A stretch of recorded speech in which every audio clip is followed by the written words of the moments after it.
Hello, everyone.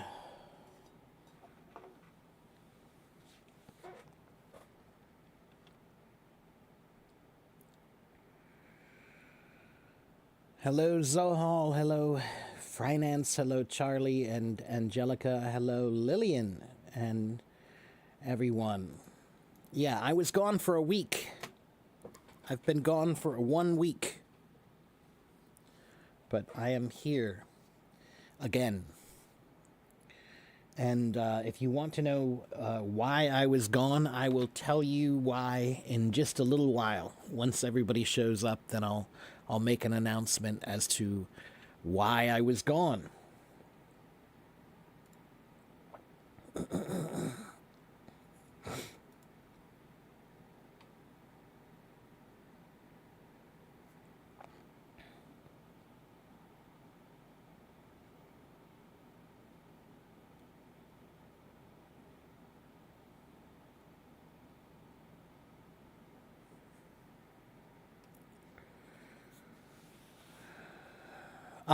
Angelica, I'm not going to have anybody on stage yet. Maybe a little bit later I might invite someone on stage, but I'm not ready for anybody on stage yet. And hello, Flavia. Brazil lost, huh? Well, it's just a game. It's just a game. Please remember, it's a ball. They kick the ball around a big field. That's called a game. It's a game.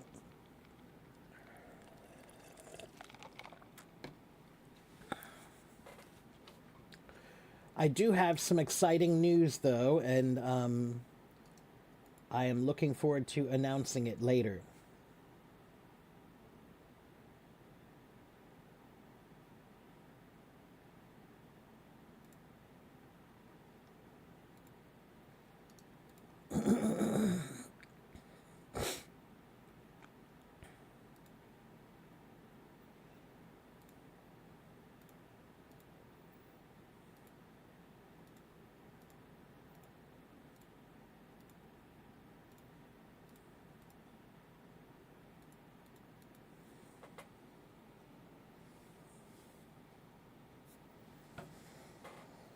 Do I have any idea about real estate cold calling?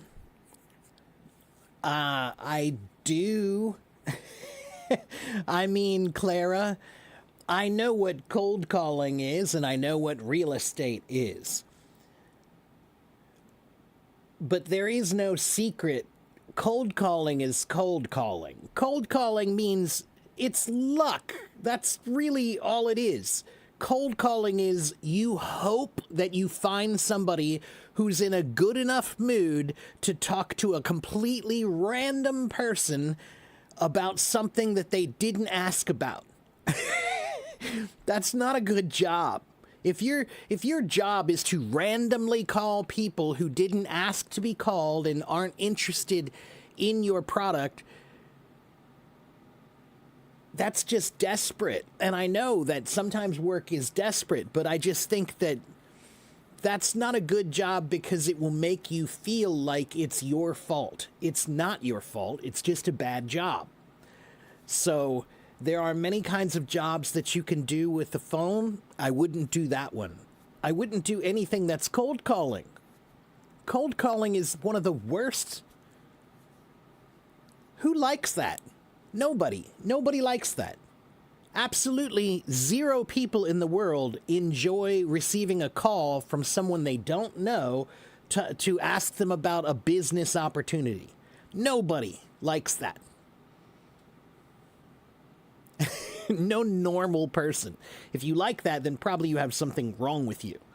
So I don't know, Clara. I could just tell you that it has nothing to do with your English. It has everything to do with being lucky enough to find somebody who will talk to you because they're bored. You know? So, you'd be better off trying maybe some customer service jobs.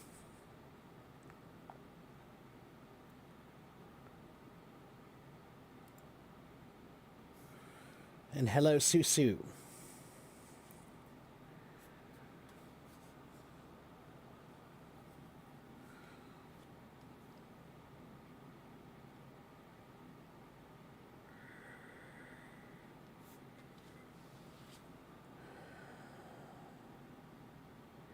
You don't know other jobs. Well,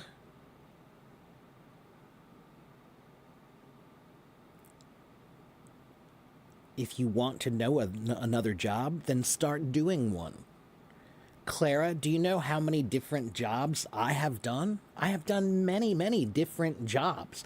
And each different job that I did taught me something new, taught me something that I could learn and use in my life. That's called wisdom.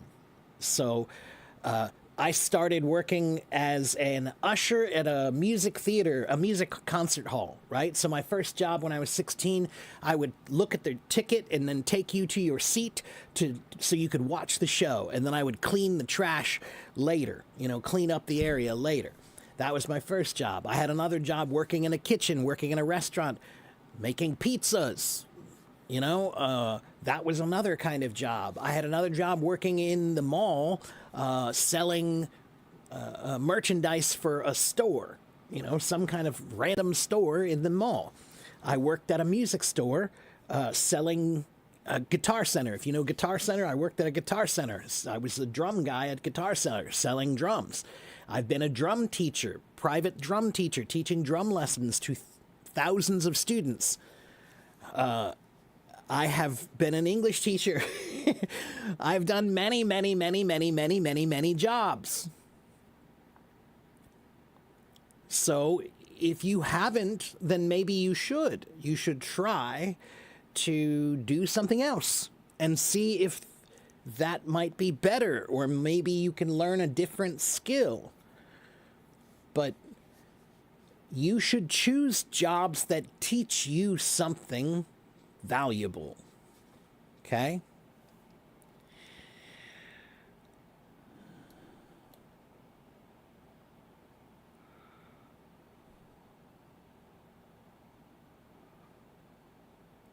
Tell you how to become successful. I don't know how to tell anybody how to become successful. There is no one way to become successful. If you want to become successful, I will tell you, learn how to be a good human being. That is my definition of success. My definition of success is a human that's a good human. That's a successful human. Okay?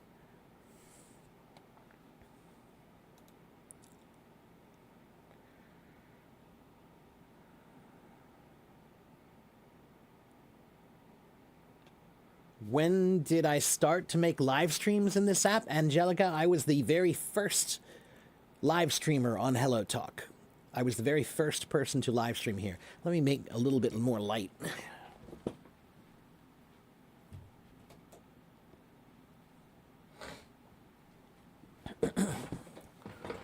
So I have been live streaming here for almost 5 years, something like that. And if you've seen me before, then you know what I talk about. I have about 90,000 followers here, and I talk about many different topics involving English mostly. Hello, Mona.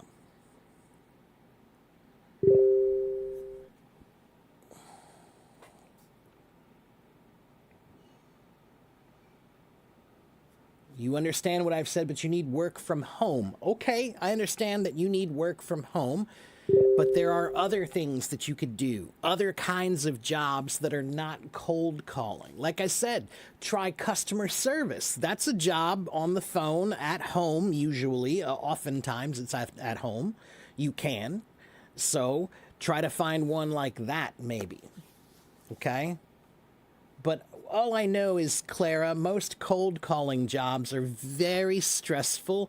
They don't pay very well, and they make you feel pretty terrible. So I know that work is important, but I think it's important to try to do work that doesn't make you feel bad. Okay? You should try not to do work that makes you feel bad. Okay?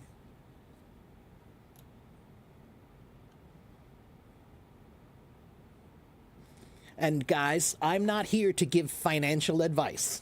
I am not here to give any financial advice at all. Don't ask me about money, okay? You picked up your iced coffee again? Well, cheers. Hello, Vicky. We need money to do things. I know we need money to do things, but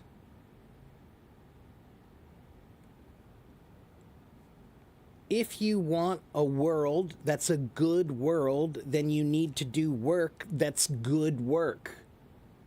And you cannot do work that's bad work and be part of the bad world and then say, oh, that's not me. No. If you're part of the bad world, then you are bad. You cannot say, oh, but it's just a job.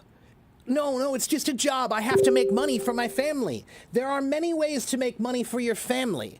But if you do it in a way that causes harm to others in any way, that's not an honorable job. There's no honor in making money for your family by hurting others. There's no honor in that. There's no honor in that. So, you have to find work. I know you have to find work. But in this world, if we want to create a good world, then we must create a world where we refuse to hurt other people. Even to make $1. Especially to make $1. All right?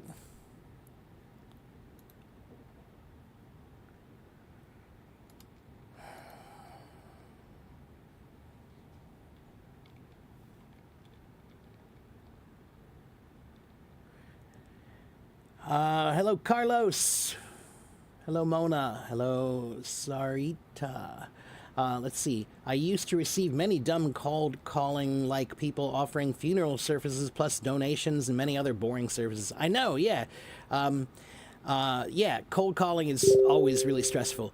Clara says, isn't it stressful as well as cold calling? Yeah, customer service is definitely stressful too. But I don't think it's quite as bad as cold calling. There are some customer service jobs that are not bad, really.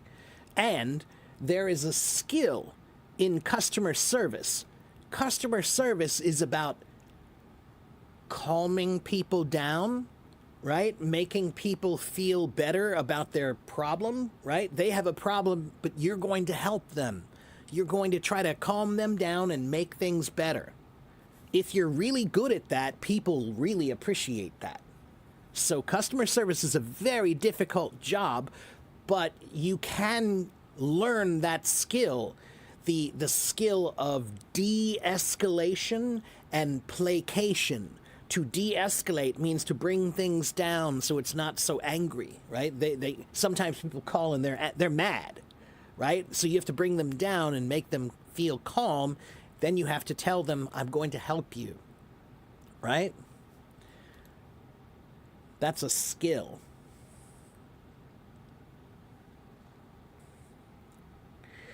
During my absence, you feel your English level has deteriorated. Well, I'm back now, at least.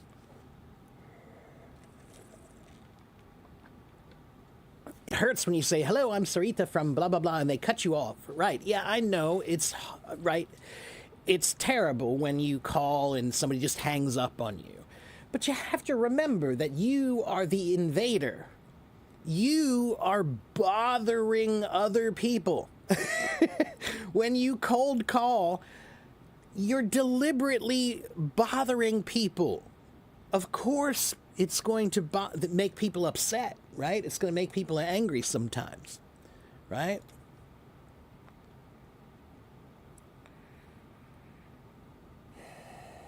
We have to survive first. Mark, that's true. But, Mark, many people will tell stories about how they did something for their family.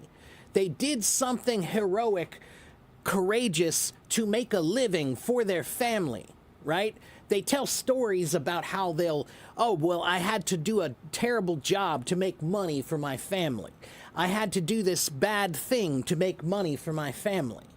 But why don't we ever hear any stories about people saying that they were courageous because they didn't do the evil thing? They were courageous because they didn't do the bad thing just to take care of their family. Everyone in the world, in the history of man, everyone who has ever done a bad thing for their family, they all justify it. Anyone who does that, you're justifying it by saying, but I need to take care of my family. Well, then I will tell you this. You need to redefine the word family. Your family is too small. You're only concerned about not hurting a small group of people. You need to be more concerned about not hurting everyone, the family of the world. That's a family too. So when you take a job so that you can help your family, you're hurting your family because we're all your family. So you did something to help just a few people, but by helping a few people, you hurt many. And that needs to stop.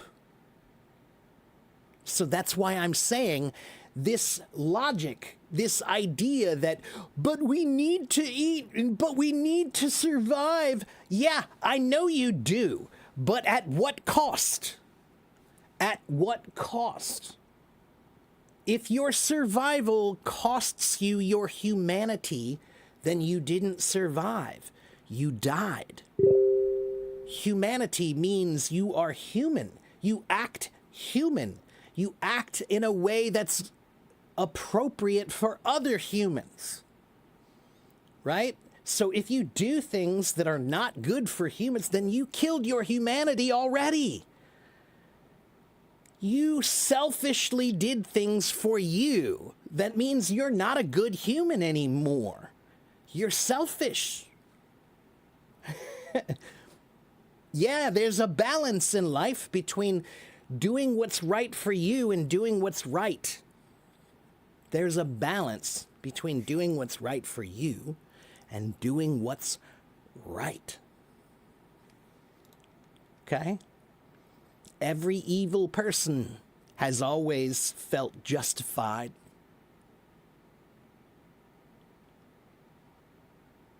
Just remember that.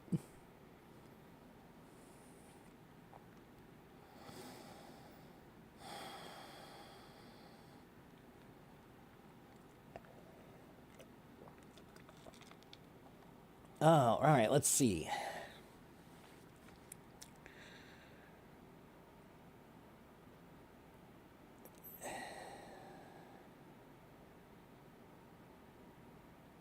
Do I have another account on social media? I have a bunch of different things, and I will tell you about that in just a little bit. Okay? But the company told me that all your work is to ask the person if he's interested in selling his property or not. If yes, I'll take his email. All right, Clara.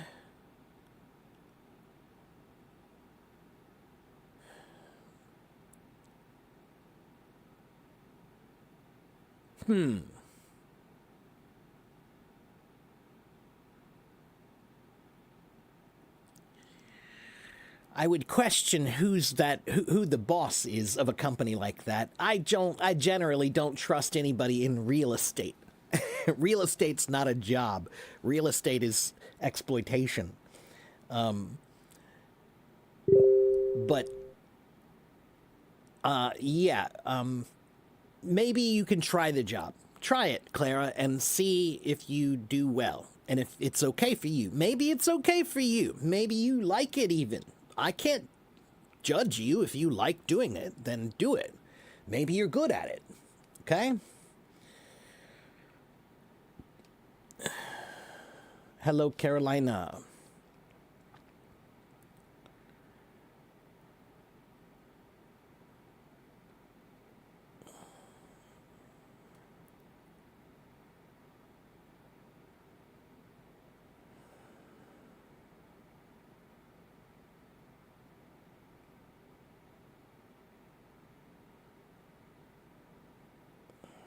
It sounds like politics. Yeah, that's exactly what politicians do too. Politicians make decisions that are good for some, but not for all. And at some point, we have to say, we're all here. We're all here. It's so stupid that we keep dividing people and saying, let's make a decision for this group over here and a different decision for this group over here. But we're all here together, and it's kind of stupid that we don't talk about decisions on a bigger scale.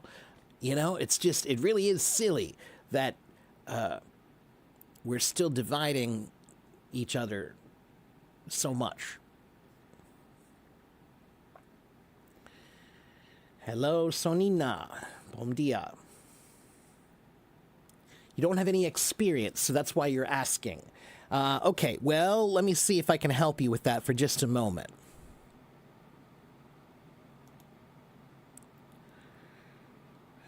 Let's see.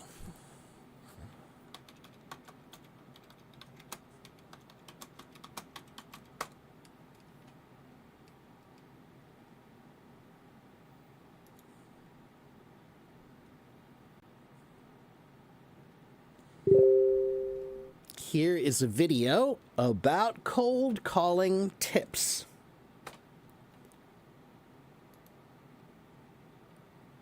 And here is another one on YouTube about cold calling. Okay? Watch those two, Clara.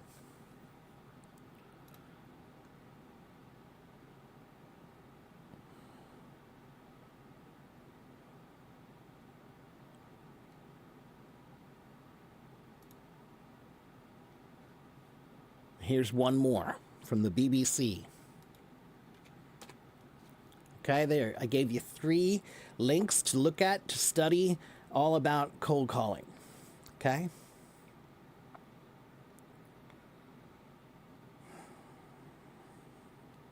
Hello, Waleed.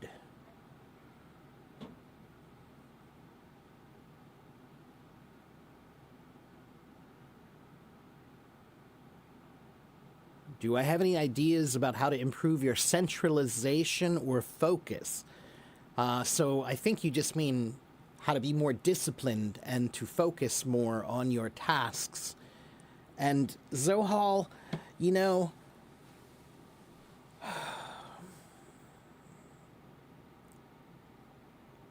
discipline happens 2 ways. Discipline happens... Actually, no, I'm going to change my mind. Let me say this about discipline. Discipline is when you work when you don't want to, but you do it anyway, right? So discipline is work without love. Discipline is work without passion. Discipline is work that's just pushing forward. It's sweat. That's what this is, right? So honestly, what you need to understand about focus is discipline. And discipline means that this is a practice. You're practicing how to do something without the energy to do it. You're practicing how to do something without this sense of excitement about it. That's what discipline is. Discipline is saying, I don't want to do this thing, but I know I need to do this thing, so I'm going to do it. Okay? So discipline is hard. You need to understand that.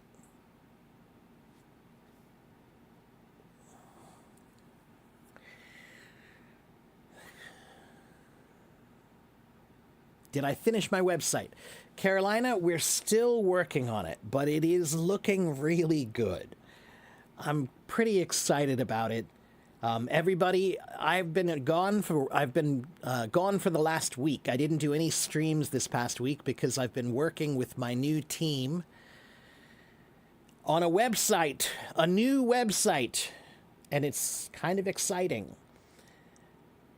My website is basically an AI website that will help you find any answer that I have ever given in any of my live streams. So it has 10,000 questions that I have answered that you can search with your finger. You can find every question and find it and see my answer and read it and study it and learn from it. I think there are 6,000 vocabulary words. There are over 3,000 etymology definitions.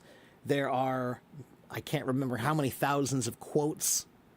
Many, many, many quotes from me, many quotes from me and many quotes from other famous people. And my moments, my Hello Talk moments. I have about 4,000 moments on Hello Talk that are helpful about vocabulary and grammar and reading and writing and listening and speaking. And guess what? It's impossible to see all those moments because they're on Hello Talk, they're all like this, right? You have to scroll through everything. But my moments on my website will be searchable so that you can click on it and it'll take you right to the moment from whatever past moment I have for vocabulary, grammar, anything. So I have a lot more content coming soon. So much more content. All searchable. 24 hours a day, you can ask my website what I think. All right? We're working on it. 5 years of me live streaming. 5 years of me answering questions here. It's all now in one website with a transcript, with time code to all of my videos to YouTube. You just click the link and it'll take you right to that moment of that video. So every single moment of all of my live streams is now organized. They're now all organized, and you can click on a link and it'll take you to that moment in the last 5 years when I explained that question.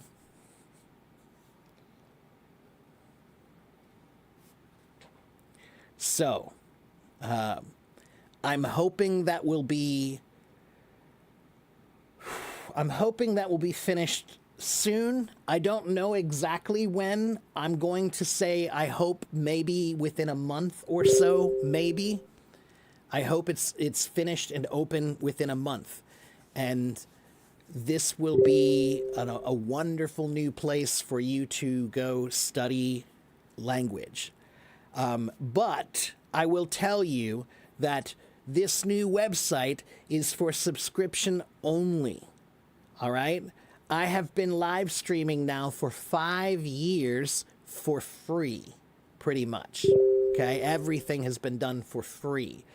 And you can still watch for free here. You can always watch for free. You can get my answers for free here and on YouTube. You can watch my streams for free all the time. But if you want to watch them on my website, it's all organized for you. It's all labeled for you. You have study guides and vocabulary lists and exercises and all kinds of things that are all ready for you. So that's why it's a subscription only. But I'm going to try to make it affordable for everyone. Okay? I'm not sure yet, but I think it's going to be $3 a month, $5 a month, or $10 a month. So for $3 a month, you can buy a subscription that will have some access to my website. All right? For $10 a month, you have full access to all of my videos, more than 450 videos, or 430 videos, something like that. 430 videos, 10,000 questions about grammar, vocabulary, reading, writing, listening, speaking, confidence, job interviews, public speaking, mouth position, everything, anything you can imagine. Okay?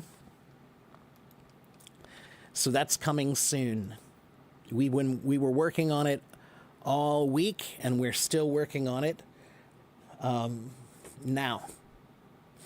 So I will keep you informed. I will keep you, I will keep you apprised. That means I will keep you informed. I will tell you what's going on, and I will let you know when it's ready. Okay?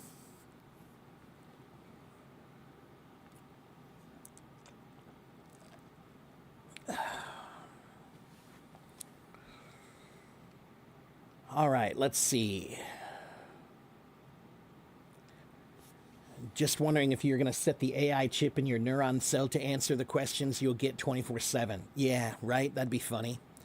Well, this is just about as good. It's almost as good. It's 5 years of my data that I've turned into an AI model of me.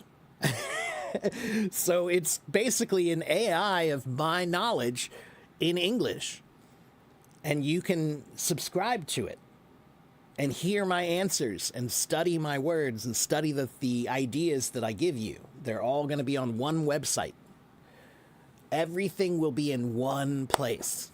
It's going to be wonderful.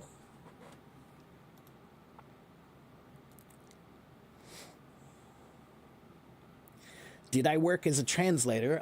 No, I've never actually worked as a translator. I have done a little work that I don't call translation, because it's not really translation. It's more like business facilitation, just making sure that everything goes smoothly for people who are on a business trip when they're not familiar with this country. I've done that. But I would not call myself a translator, because to be a translator, you have to have nearly fluent level of language in more than one language.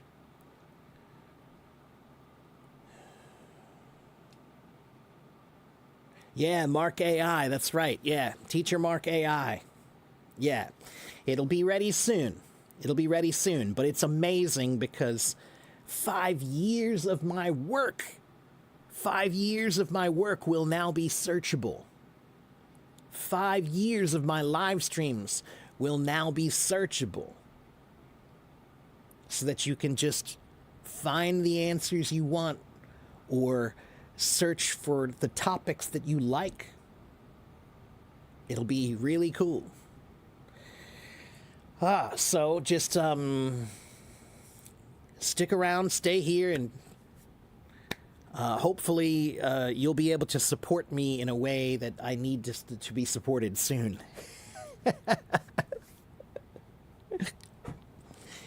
So, okay. If you have questions about English, go ahead and ask me. Go ahead and ask me. This is the time. This is what I do. All right? And that's the other wonderful thing about my new website, is that my new website is programmed to automatically take my live stream and make it into part of my new website. So every live stream I do will be uploaded to YouTube, and you can go watch the whole video on YouTube for free, or it will also be on my website. And on my website, it's completely searchable.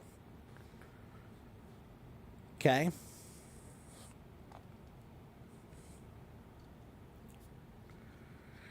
I heard that a native speaker said that phrasal verbs are informal and only when people get lazy or tired to use them.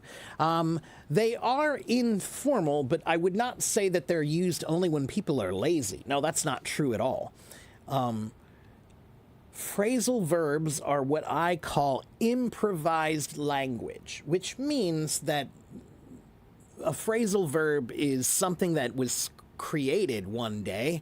Somebody put two words together and made a new meaning, right? So,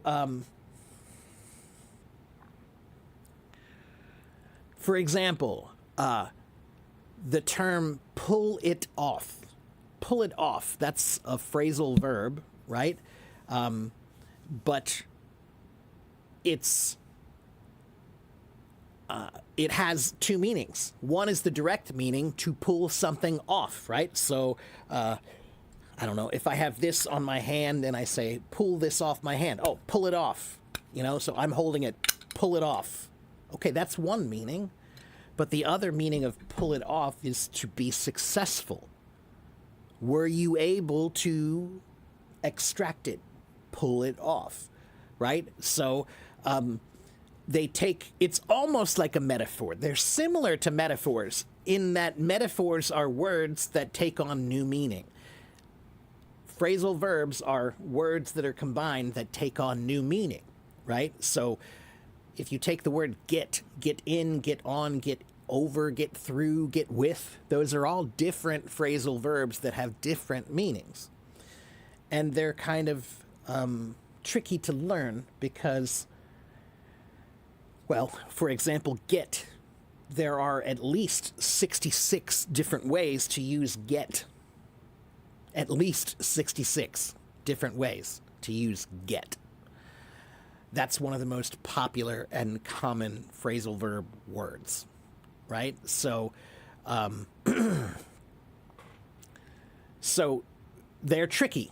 But what I tell people is if you want to learn phrasal verbs, what I suggest you do is choose one word, like get or do or find, whatever, any verb, and then learn all the phrasal verbs that use that word, right? Like I said, choose get, then do all the words, all the phrasal verbs that use get. And don't learn them all because that's too many. But look at the list and see which ones do you think would be valuable to you? Which ones could you imagine that you might use, right? So maybe get over. Get over means maybe you broke up with a girlfriend or a boyfriend, right? You broke up and now you need some time until your feelings are gone. That's called getting over it. To get over your feelings, right? That's getting over it. So maybe that one's useful to you. So you think about that one, you save that one, right? But maybe there are other ones that you see that you say, get with. Get with sometimes means like to get together, like a hookup, like a boyfriend-girlfriend hookup. And maybe you say, is he going to get with her? You know, whatever, something like that. Okay, maybe you say, that's not a good one. I don't need that one, right? So don't learn that one. So choose one word, look at the huge list of phrasal verbs that use that word, then choose the ones that are practically useful to you in your life. Okay?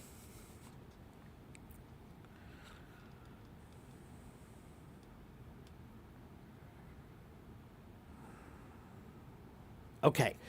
Can I tell you about Old English and how it was developed to the current English? Just a quick, brief rundown. I can try to give you a quick, brief rundown, but it's a little hard because it's a big story. But I'll try to tell you. So, Abdul Rahman, the English language started in England, but it wasn't called England yet. There was one group of people there called the Angles, the Angles, the Angles. And do you guys know what's an angle? What is an angle?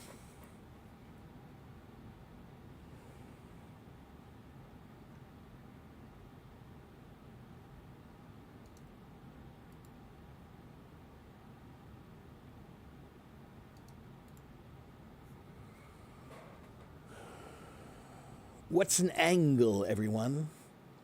Like the letter L. The letter L is like an angle, right? Kind of. It's a 90-degree angle, right? That's an L. That's an angle. Or you can have a 45-degree angle, right? A 90-degree angle, right? 180 degrees is like this, right? So those are angles, right? Now, why did they call these people angles? They called these people angles because these people, they used to fish a lot. They would fish, okay? Now, if you go fishing, what do you need? if you go fishing, what's the most important thing that you need to go fishing?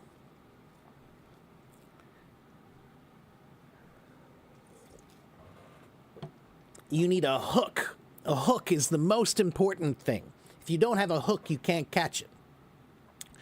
And how did they make hooks a long time ago? How did they make hooks? Did they use metal? Were the first hooks metal? Let me ask you that question. Were the first hooks made out of metal?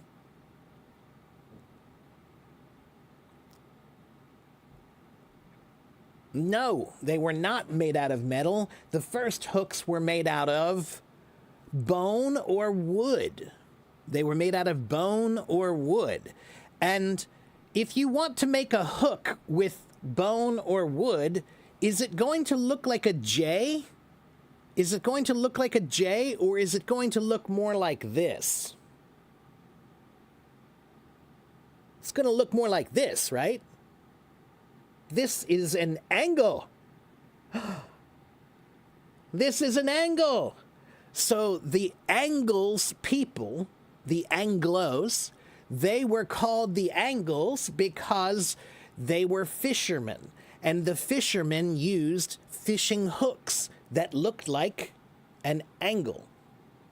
So that's why they were called the Angles. Okay? And then there were a few other groups in that area that were local groups, local tribes, different kinds of local tribes. They all mixed together.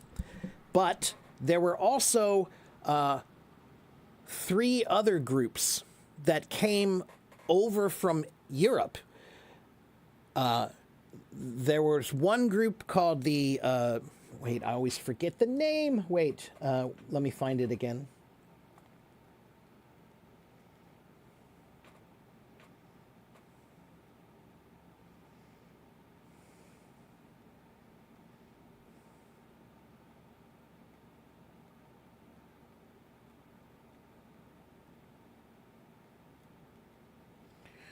It was the Saxons, the Utes, and the... No, there's one more.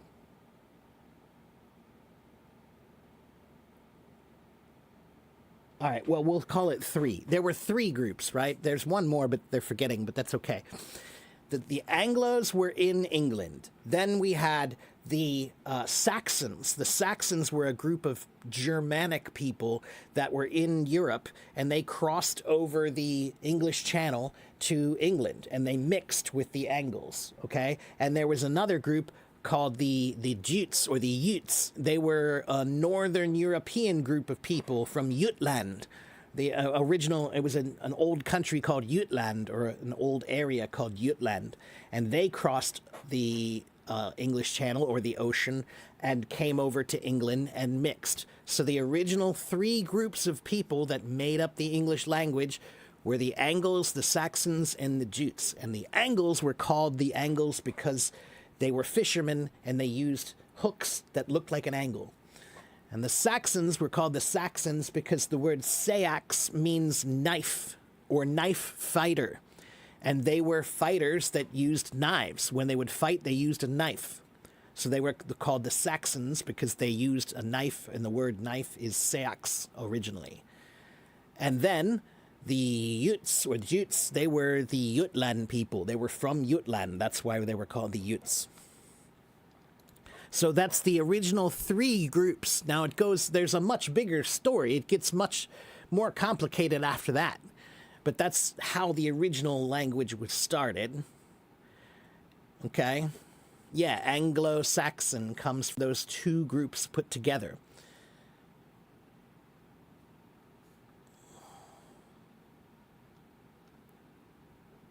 Okay, I'm sorry, I missed a couple questions. Let me go back and make sure. What camera brand do I use? It's a Logitech 922 something. Logitech 922C, I think, if I remember right. Something like that. Let's see.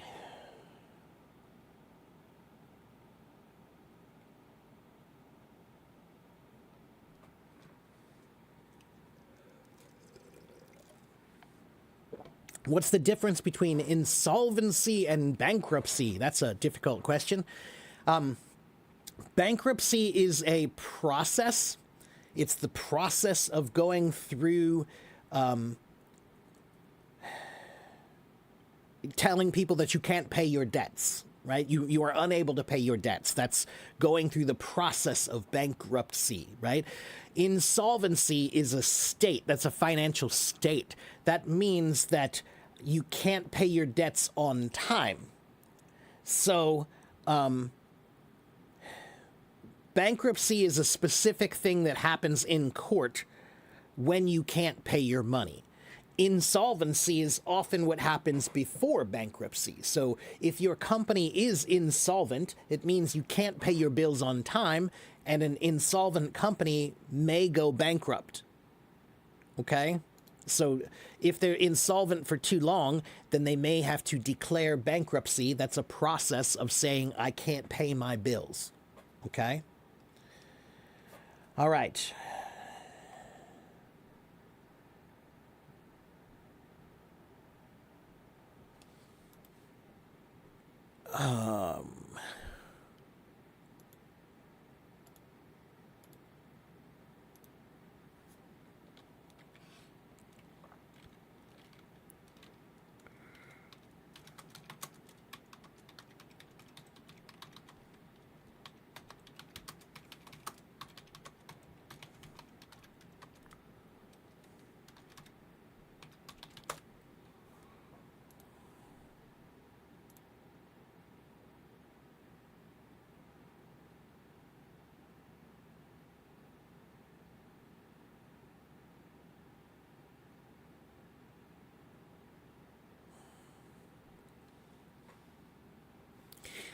Teach you an idiom that I think is useful, okay? To hold water.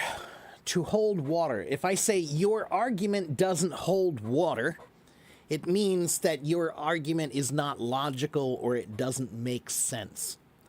So it's like, imagine a bucket or a pail or something, and it has holes in it. If your bucket has holes in it, then it's not going to hold water. So it's not a good bucket. So they're saying basically your argument is a bad argument, right? So it doesn't hold water. That's a good one to use. Or to poke holes in someone's argument. If someone has an argument, if they're making an argument about something, right? They're saying, I say this, I believe this. But then you come in and you say, no, you're wrong because this, and you're wrong because this, and you're wrong because this. That is called poking holes in someone's argument. Okay, to poke holes in your idea, or to poke holes in your argument. I'm trying to make it have holes in it so it won't hold water.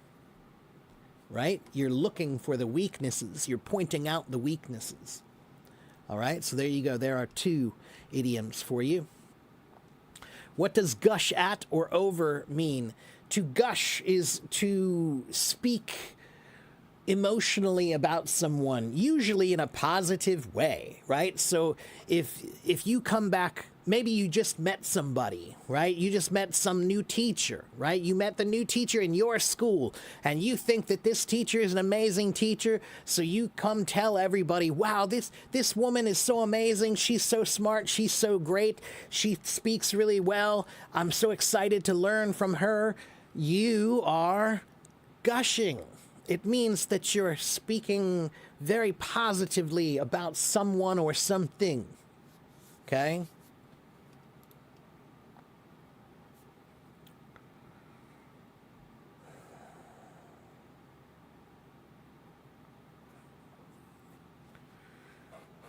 You remember me giving tips 5 years ago for English books? Carlos, you've been here a while, man. Yeah, you've been here a while.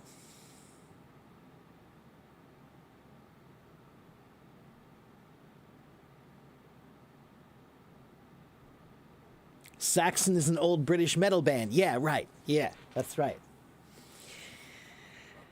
What's the difference between effuse and gush? Ooh, that's a tricky one. Let me think about that. Effusive. It's a good word. Versus gushing.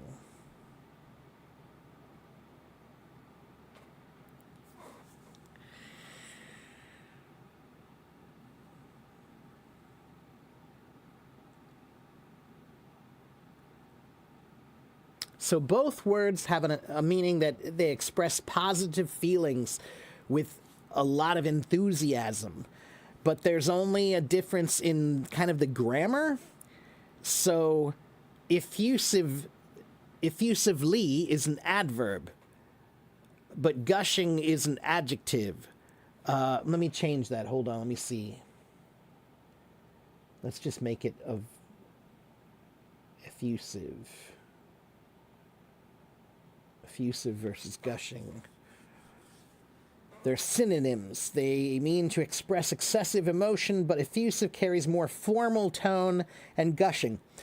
Yeah, that's what I was going to say, is that effusive is the formal word that means gushing, right? So they're pretty much synonyms, but gushing is more like a girl talking about a boy she has a crush on. Effusive is more like talking about someone you really admire or that you were impressed by. Okay?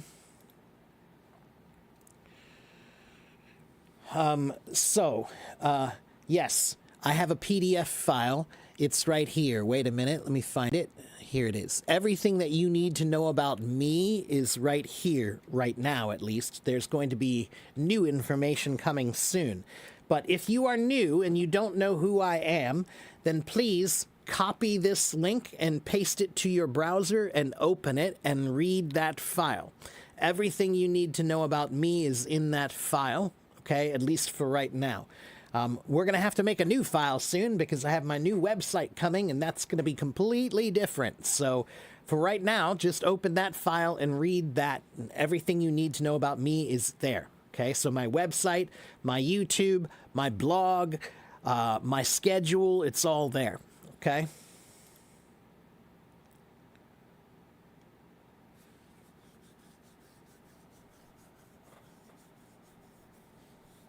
Was the U.S. founded by the British? Well, the 13 colonies, the original 13 colonies of the United States, yes, those were British colonies originally. Yeah, but then, you know, like I said, it's founded by, that word is such a funny word, right? To find something. You found it. We started it. We founded it. But it was there already. So it's kind of weird to find something that was there. Yes, the first 13 American colonies were British colonies. And then we declared independence from England.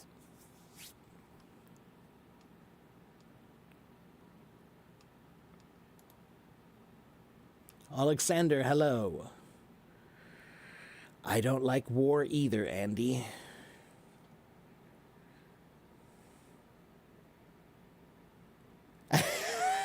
Carlos. Carlos, you're funny. Carlos says, my wife asked me what bankruptcy means, and I told her it happens when you get married, and she kicked me. Banana wants to know, hello, teacher, can we judge a person by their clothes? Banana, you certainly can judge a person by their clothes, but whether you should is a different matter, right? People judge people by their clothes all the time, but it's not always a good judgment. Okay? This is where wisdom comes into play, because if someone's clothing can tell you some information that might be useful to you, but is that information always accurate or correct? No. So that's why you should consider what someone looks like, but you shouldn't just use that only. You should also consider that that might not be what they really are like. Maybe it's just an outer representation, but not like what they are inside. So, here's what I will tell you. What I will tell you is that I trust a man who's wearing rags much more than I trust a man who's wearing a $10,000 suit.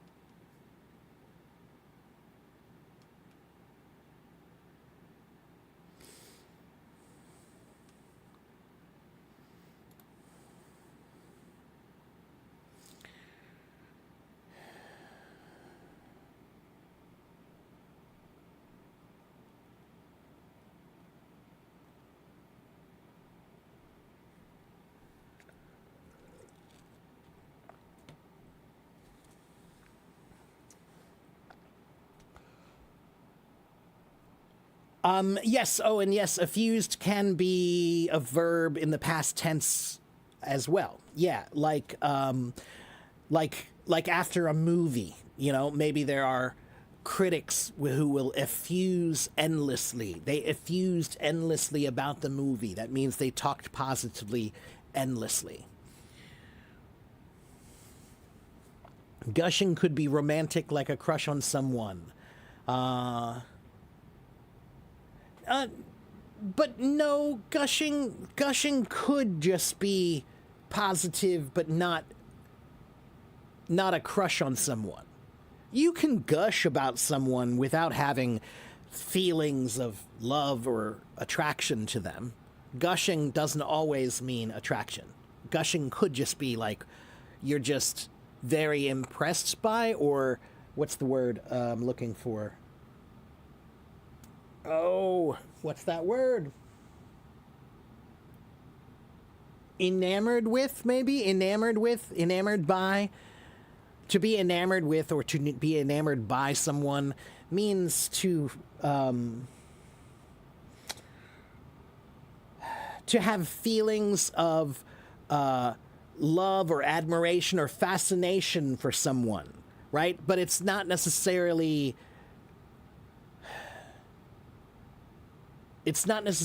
love, like falling in love. It's more just like appreciation or extreme admiration or fascination with someone. Okay, so if I say I'm enamored with this person, it could be that I have a crush on them, but it could also just be that I think they're amazing, you know?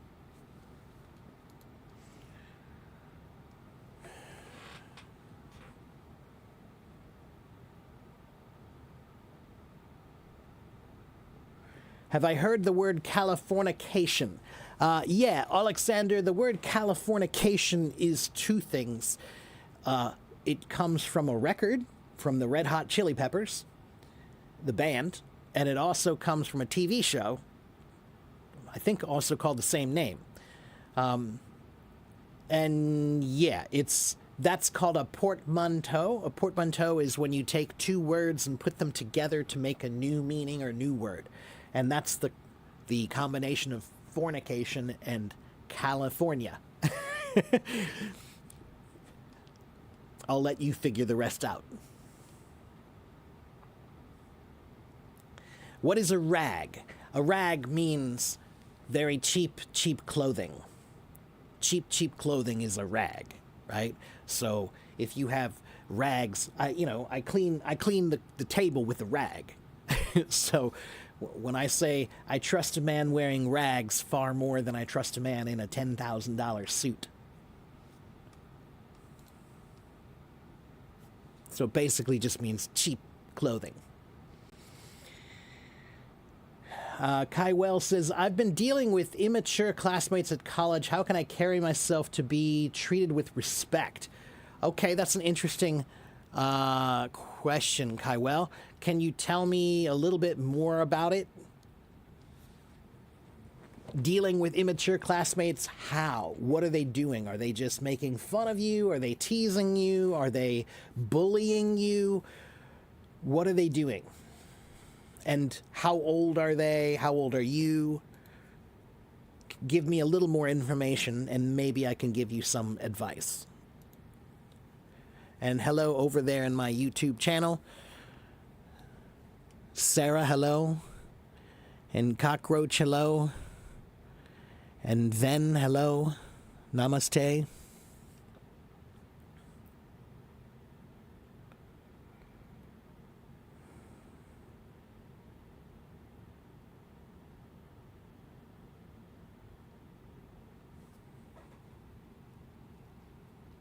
Gush about, gush over. Yes, they're both correct.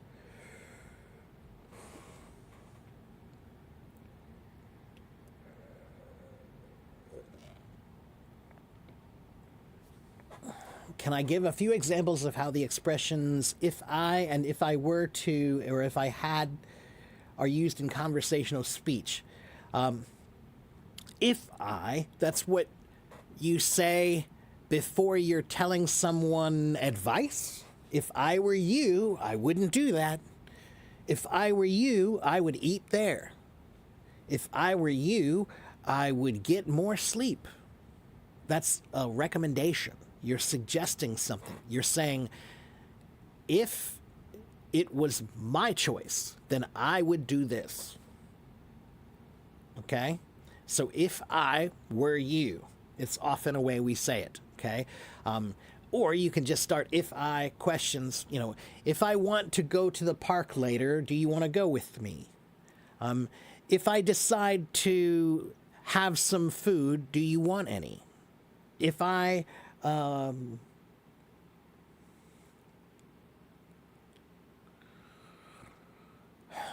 so many if I questions, you know, if is such a big word you can use for anything, right? If I were to, again, this is a hypothetical. If I were to give you $100, what would you buy? If I were to punch you in the face, what would you do? If I were to blah, blah, blah, what would you do, right? Or if I had, that's when maybe someone, let me think of a good example. Somebody asks me for money and I don't have any money on me. So I say, I'm sorry, I don't have any money. If I had any, I would give it to you. If I had any, but I don't. Okay? So those are some examples of those, Valeri. Okay? How do you pronounce these words? Supposedly, supposedly, supposedly. And allegedly, allegedly, allegedly. Supposedly and allegedly.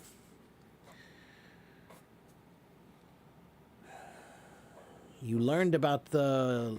Susu says, I learned about the Utah Lego legal lawsuit from Chinese true crime creators. I don't think I know that. Could I recommend neutral American news outlets? I only want to check trending news facts without biased comments. Well, that's hard to find, Sisu.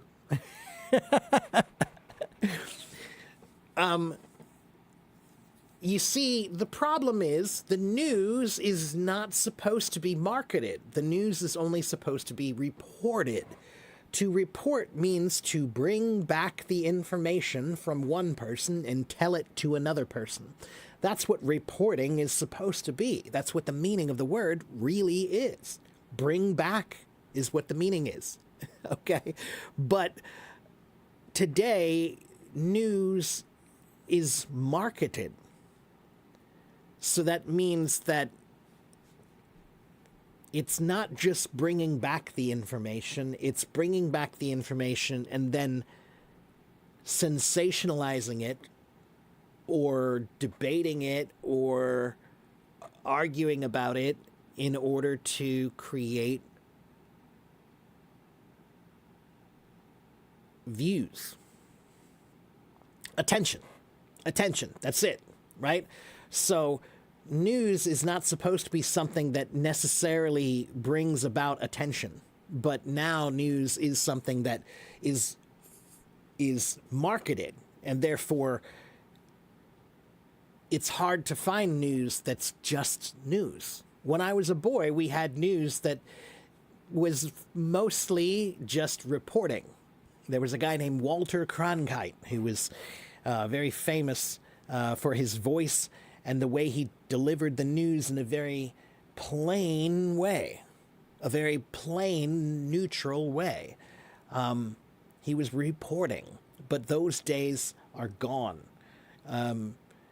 We now have what's called the 24-hour news cycle, which means that they're talking 24 hours a day.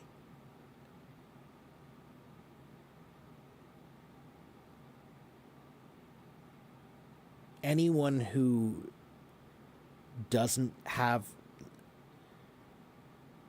anyone who has nothing but words, but no silence, has nothing good to say.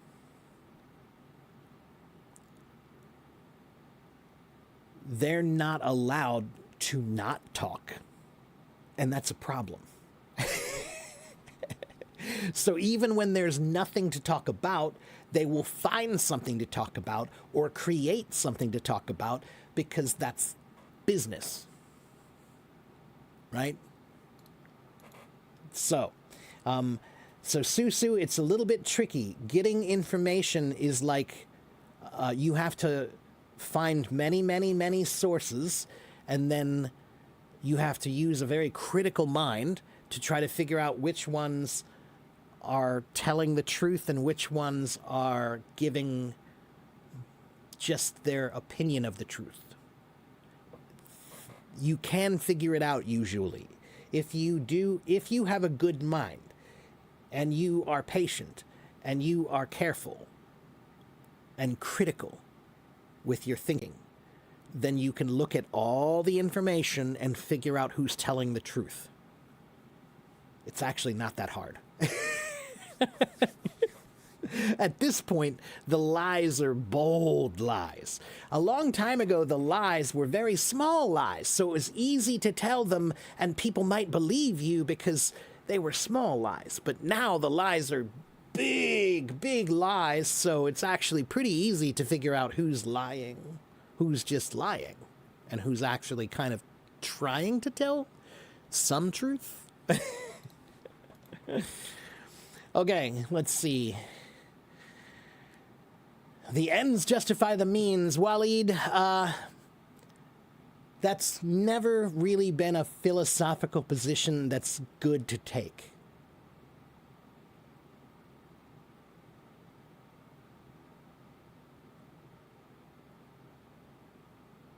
That's a coward's position.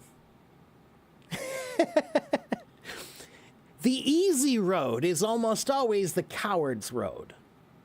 The easy road. It's almost always the coward's road.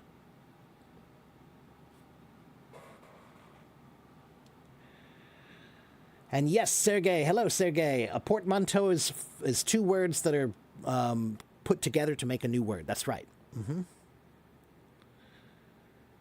Hello, MJ Boers. Swooned and fawned over, are they similar to enamored? No. Miriam, the word swoon and fawn over. Swooning is a word that means like a long time ago, you would see a movie and it would have a woman maybe in the 1800s or early 1900s, right?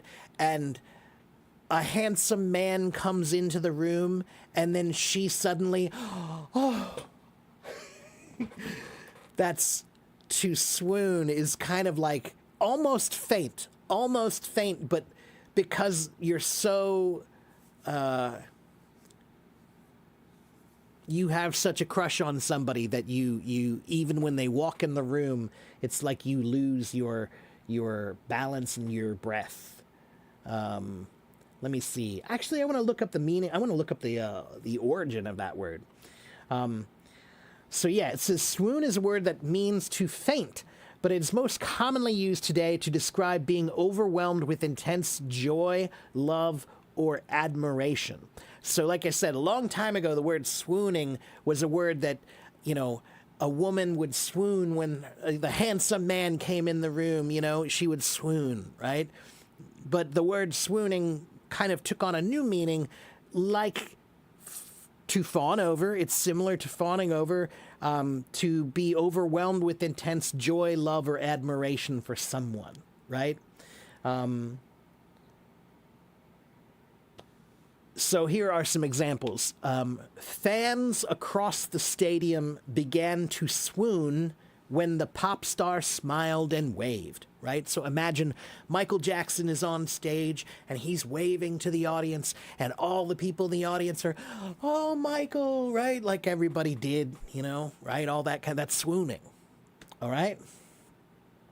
But in a medical term, you could say, because of the extreme summer heat, the woman swooned and was brought in for some water, right? So that means like she fainted from the heat, okay? To fawn over is more of a term that means just to speak positively about someone, very nicely about someone.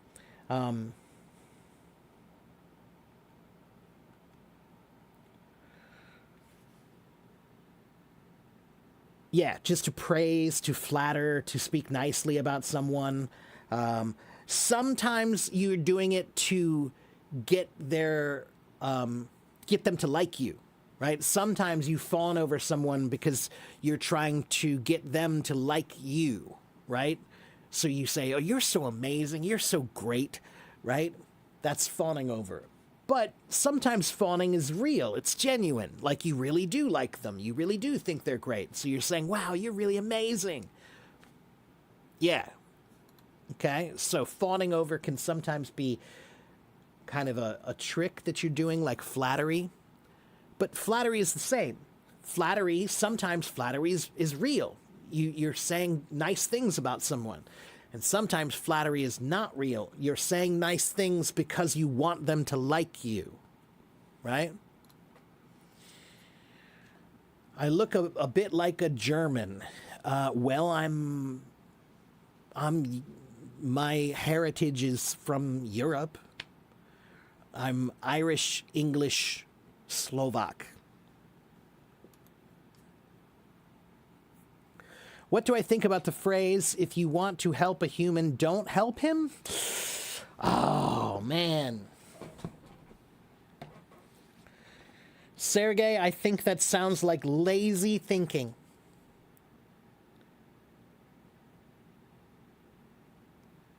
I understand the principle. For example, as a teacher,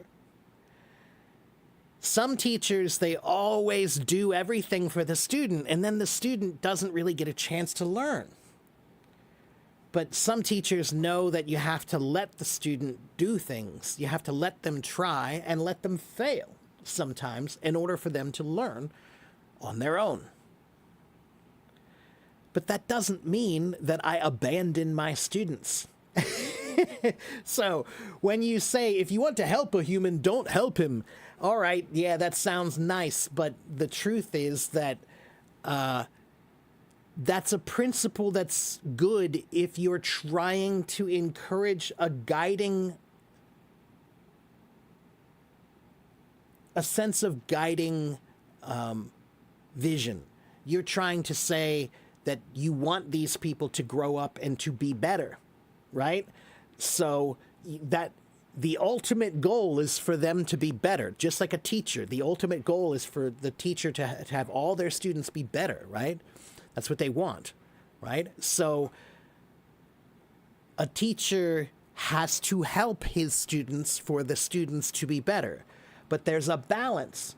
A teacher has to know when it's not helping or that the student is not doing enough of it on their own, right? So there's a balance. So this idea of if you want to help a human, don't help him, it's missing the point. if the greater idea is that you shouldn't help him because then he needs to learn on his own, then the point is that they need to grow and be good.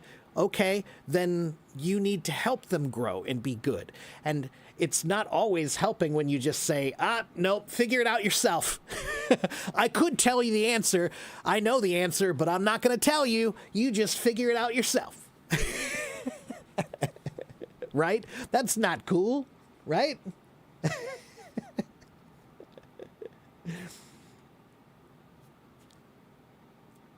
So, you know, if I'm on an island and it's a desert island, right? And there's nobody else there, but one person shows up on the island. I figured out how to live. I have coconuts and I have fish and I know what I'm doing. I figured out how to live on this island. But there's a new guy who just came to the island. And so now I'm going to tell this guy, oh, you know, I could help you, but I'm not going to. That's real help. The real help is you figure it out by yourself. No, I'm going to tell him, hey, look, there's coconuts over there. And look, I learned a way to fish here, so we have some fish, and I'd be happy to share some fish with you. Right? So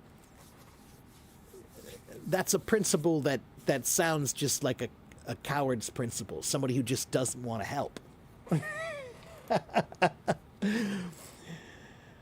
Yesterday I learned the word xenoglossophobia. Oh, that's great. Before I was suffering from it only around my teachers, but I think I'm more confident now. Okay, so that's interesting. I want to show you something funny. Sammy.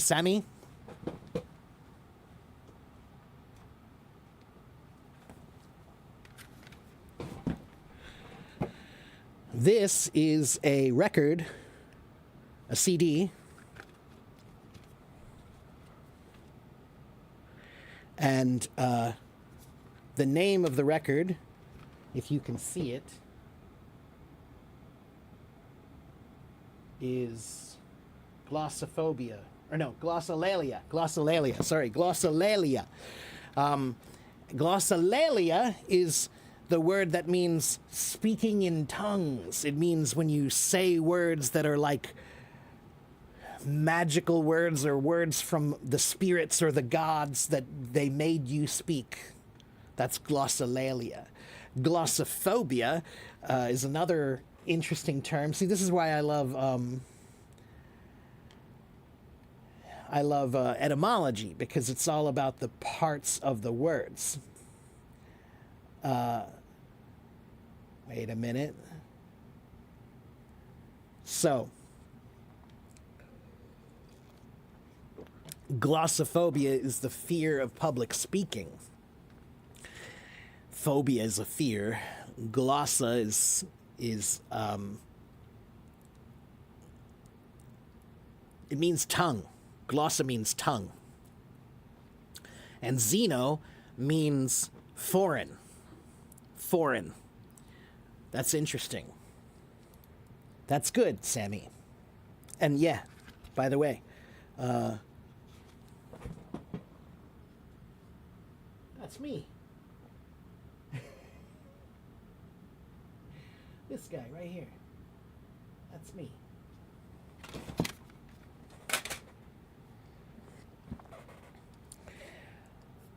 All right.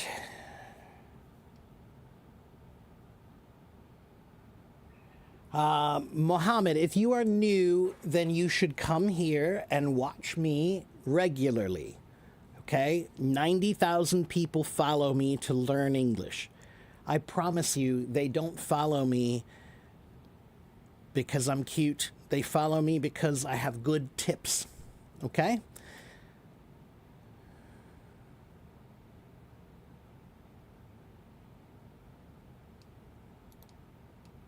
Okay, Kywell, sorry, I see you now saying you're basically the same age, but you're a year older. Okay, but that doesn't tell me.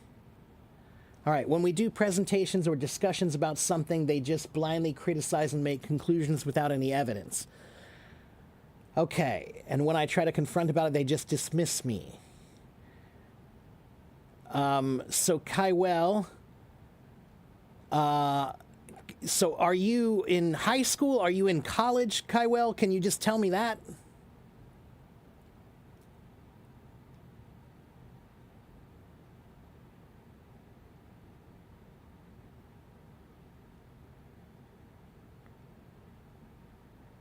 In college, okay.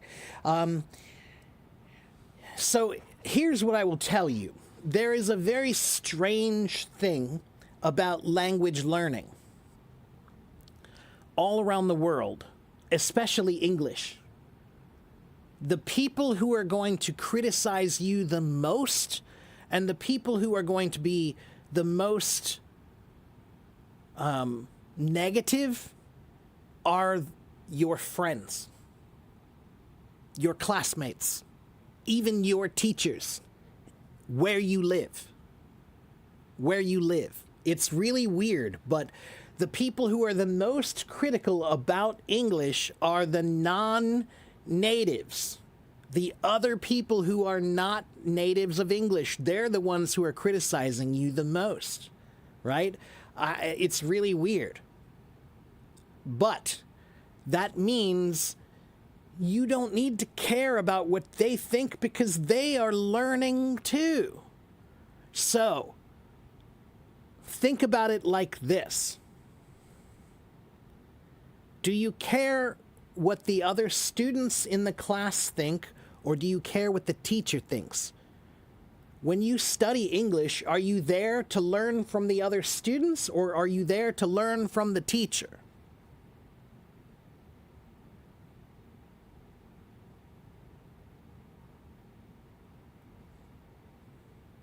You're there to learn from the teacher. So that means you have to ignore the students because they're just students. They don't know. Who are they? Who are they? They don't know. Okay? And when you are learning, there will be some people who are trying to extinguish your fire. And there are some people who will try to kindle your fire. Let me say that again. There are some people, when you're learning, there are always some people who will try to extinguish your fire. But there are also some people who will try to kindle your fire. To extinguish means they're trying to blow the fire out.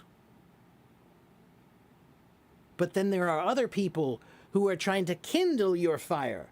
And that means they are trying to give you fire. They're trying to support you. Right? So oxygen can blow out a fire and extinguish it. Or oxygen can support a fire and make it grow. Right? So what you need to do is look for the right oxygen. The oxygen that you're looking at, those are the people who are blowing the fire out. Don't listen to them. That's wind. That's wind. Wind is not helping you, right? But your friends, they will give you the oxygen you need to make your fire bigger. All right? So when you're learning, there will always be people who are going to try to extinguish your fire. But you have to ignore them and try to focus on the people who kindle your fire. That's right, to motivate you, to kindle. To kindle is a word, when you make a fire, if you're in the woods and you have to make a fire, you need to start with very, very small wood, very small pieces, right? You don't start with big pieces of wood. You have small pieces. Those little tiny small pieces of things that you can burn, we call that kindling. Kindling. Kindling. It's very small sticks or leaves or things that can burn very easily to start a fire. So to kindle a fire is to build it. And by the way, there's an app. If you use Amazon, Amazon has books, right? And you can buy books on Amazon. And what do they use to read the books? You use the Kindle app. To kindle, which is also very, very similar to another word. Wait a minute, let me check something.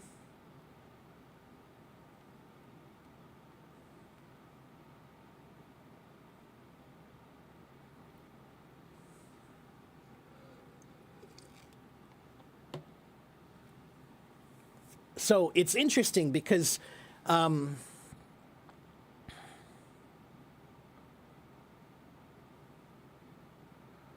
me check something. Why?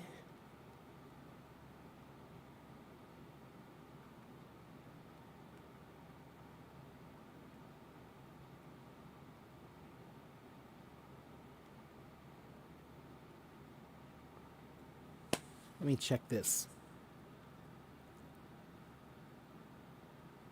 So, why did they call it Kindle? They called it Kindle because they want that device or that app to kindle the fire for learning and reading. Kindle your fire for reading. To kindle means to ignite, to start a fire, right? So, in this case, Kindle it means they want you to read. They want you to like reading. Okay? Hello, Johnny, over there in my YouTube. All right.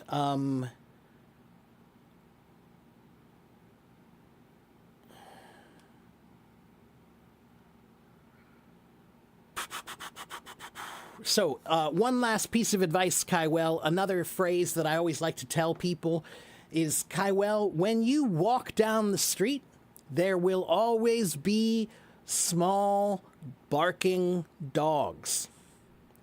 But if you want to get somewhere, you can't stop every time a little dog barks at you. So, Kywell,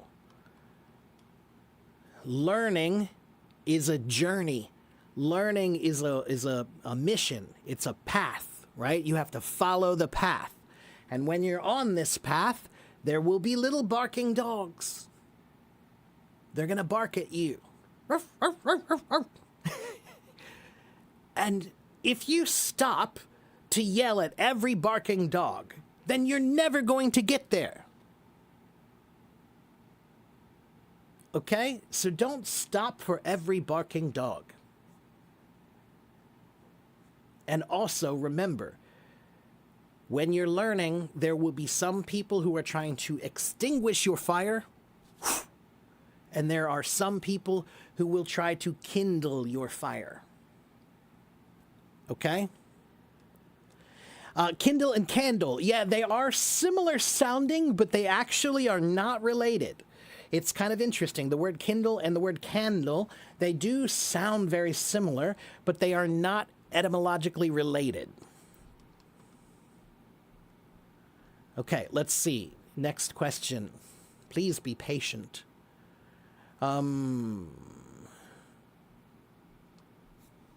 If you want to find help and good in people, start with yourself and help others first. Well, I will say that it is true that you do have to try to... You have to work on yourself. You have to make yourself strong so that you can give your strength to others. Right? That is true. However, I will also say that one of the best ways to find strength is by helping others. So if you don't feel strong, if you feel weak, go help someone else and you will feel strong. Okay? If you see a human asking for spare change, so helping would be a praise for his actions and he won't change anything, isn't it? Alexander, I give money to the poor people. Every time I see somebody homeless on the street, if I see somebody homeless there, if I have money to give, I give it. I absolutely give money to homeless people all the time, and I don't care what they do with it. I don't care what they do with it. If they go use it to buy some food, fine. If they use it to buy a beer, fine. If they use it even for something illegal, that's their choice. But I'm not going to judge them on just that. And I will tell you this. The crime of being homeless or the crime of being poor is a far less damaging crime than the crime of being rich. So when I see poor people or someone who needs help, I shouldn't say poor people, I should say when I see someone who's in a place that they need a little help, I will give that help if I can. If I have anything to give, I will give it happily.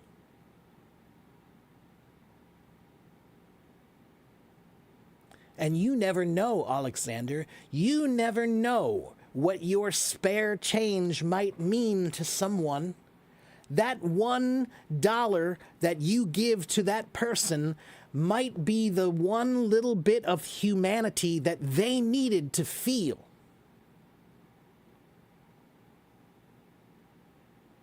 That dollar might mean more to them than anything, because it's not about the money all the time.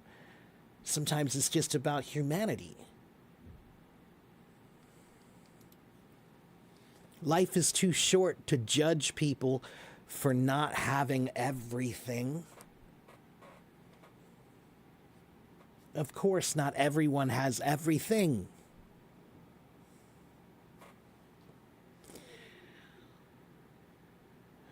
Hello, Aya, and thank you, Anwar. Was I a singer before? No, I've never been a singer. I'm a drummer.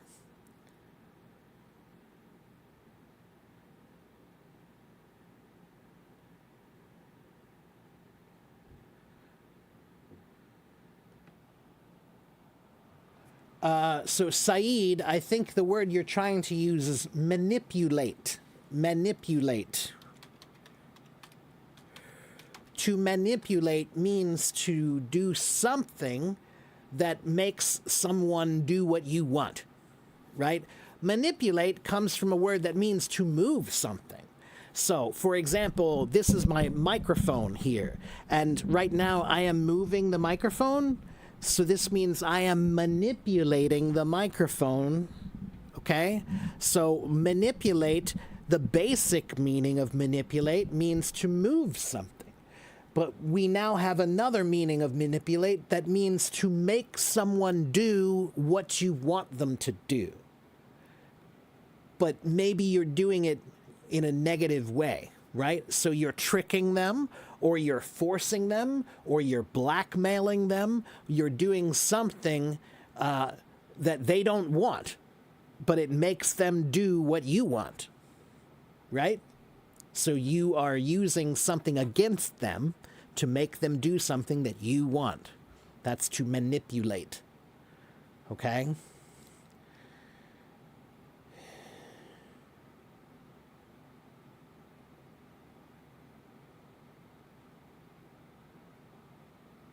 Sergey says, please write down what I said about poverty and riches. It sounds brilliant.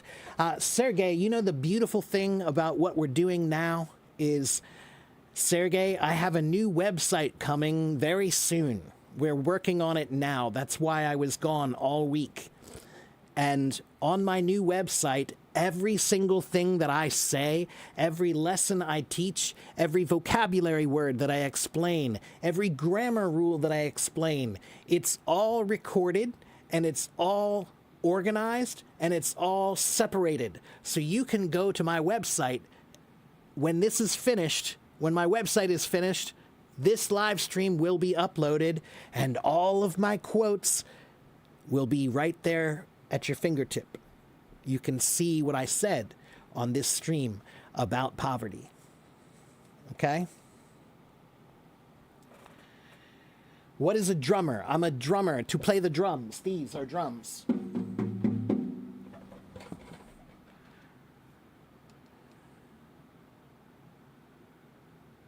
What do I think about the USA player who got a red card? I don't have any idea because I didn't watch because I don't really care.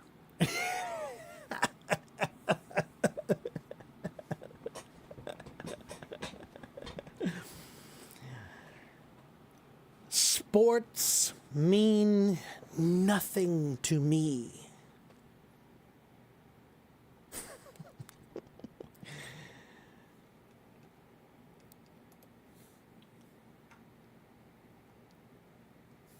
I have no, it doesn't mean anything to me. He got a red card. Oh no, is that bad? I don't know, is that bad? It's a game. It's a game. It's a game. If you care that much about a game, I think you need to consider if that's a good thing.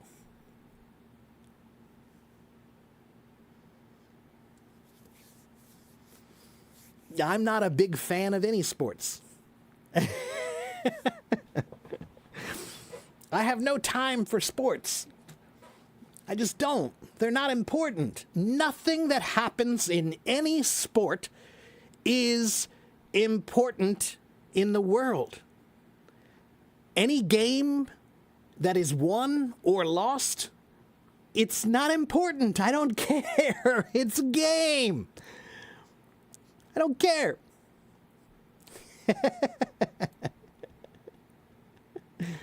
So I don't know and I don't care. I have other things that I'd rather think about. There are too many things in this world to care about that are important.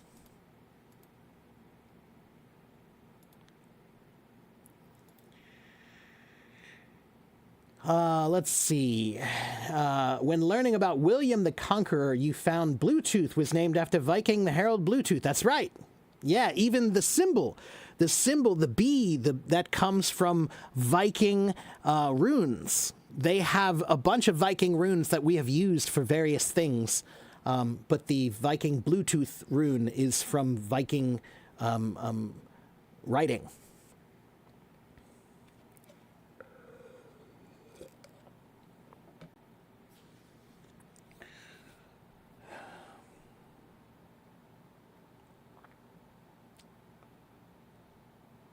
Assume, suppose, reckon, are they the same? No. Let me make sure I think about this right. Let me check something.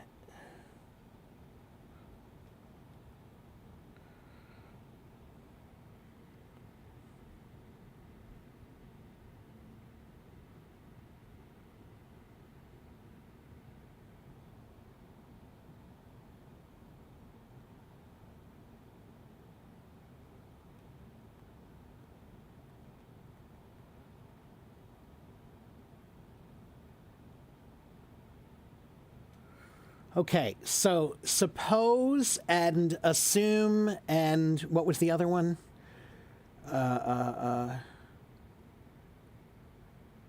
Reckon, right. So a supposition is a guess based on some information, but not all the information. So when you suppose something, you're making a guess, but it's not with all of the information. Right? So it could be right, but it might be wrong. When you make an assumption, that's when you make a guess with almost no or no information at all. You're just deciding something with no information. That's an assumption. Okay, so a supposition and an assumption are very similar, but an assumption is made with no information. A supposition is made with some information. So a supposition might be right, but it might be wrong. An assumption might be right, but it's always based on complete guesswork, right? You're guessing completely, right? But then reckon is a fun word.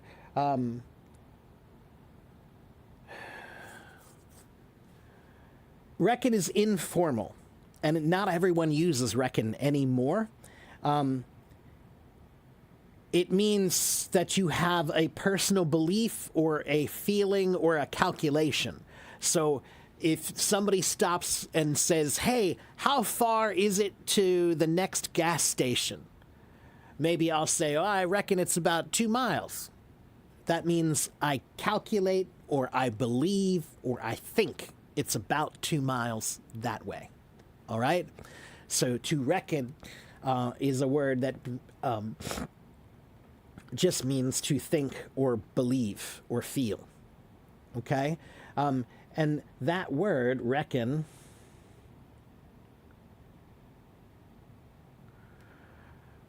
it comes from Old English, Grekenian, which means to explain or relate or recount or to tell in order. So actually the word reckon is related to the word recount. To recount means to tell somebody what happened. So that's what reckon really is. It's like, I feel this is the way, so that's what you should do. So reckon is from your experience of recounting what you know. Okay?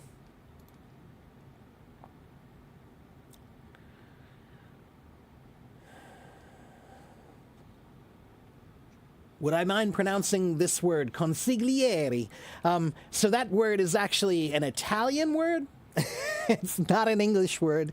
It's an Italian word that comes from Latin. Consigliere is it's a position in a family, like it's a high position in like a gang or a family. Yeah, consigliere. But you should ask somebody Italian about that. Do I recommend reading books with essential English vocabulary, like 4,000 essential English words? Any vocabulary book is a good vocabulary book. Vocabulary books are like pizza. Just try it. All right? I mean, there are so many vocabulary books, and that's a great thing because vocabulary is something that you have to constantly look at. You have to look at it again and again. So, it's one of the great things about English. English is such a popular language that there are hundreds of different vocabulary books. And that means there are hundreds of opportunities for you to relearn vocabulary or to review, right? So every vocabulary book, yeah, sure, get it, check it out. All right? Absolutely.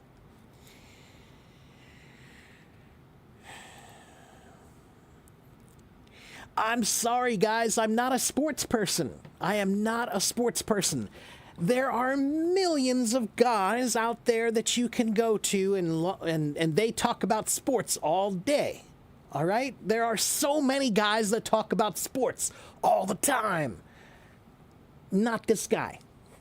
Not this guy. All right?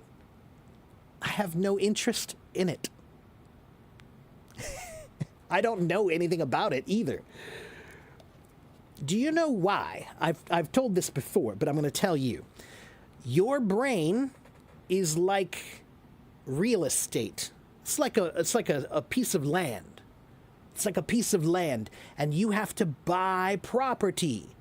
Okay? Whatever you think about, what you spend your time thinking about, that's the property in your mind. Okay? And here's what I'm trying to tell you. When you're trying to buy property in your mind, sports is a bad investment. It takes up a lot of room, but it has very little value.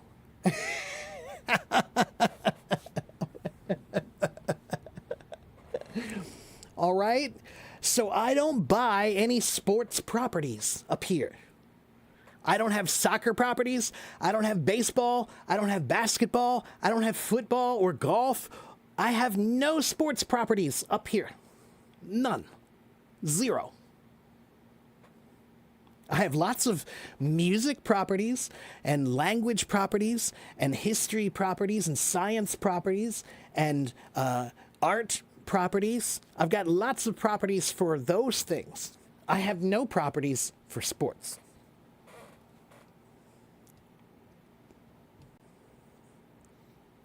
I'm sorry. I'm sorry to disappoint you.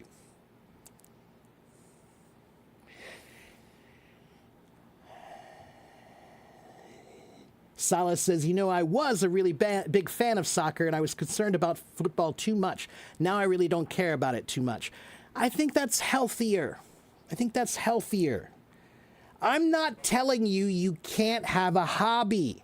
I'm not telling you that you can't have a hobby. I am telling you that if your hobby means that you get so mad that you throw something at the TV, or you get mad when your team loses, then that's a stupid hobby. That's all I'm telling you, is that if you get really upset about these things, then your hobby's stupid. All right? I like hobbies. Hobbies are great. But a hobby should not be something that makes you cry. A hobby is not something that should make you get so angry that you hate other people, or that you feel like, my team is the good team and your team is the bad team. That's called tribalism. And I'm not into tribalism. I've got one tribe, the tribe of man, human tribe.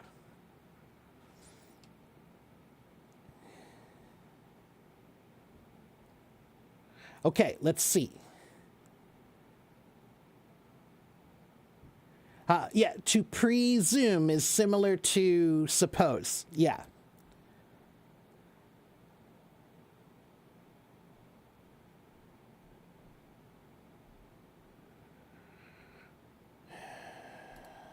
Do I host live classes? This is my live class right now. You are in it. You are in it. And I will make my PDF. Here's my PDF file again. Everything you need to know about me is right here. Okay? Everything you need to know about me is right here.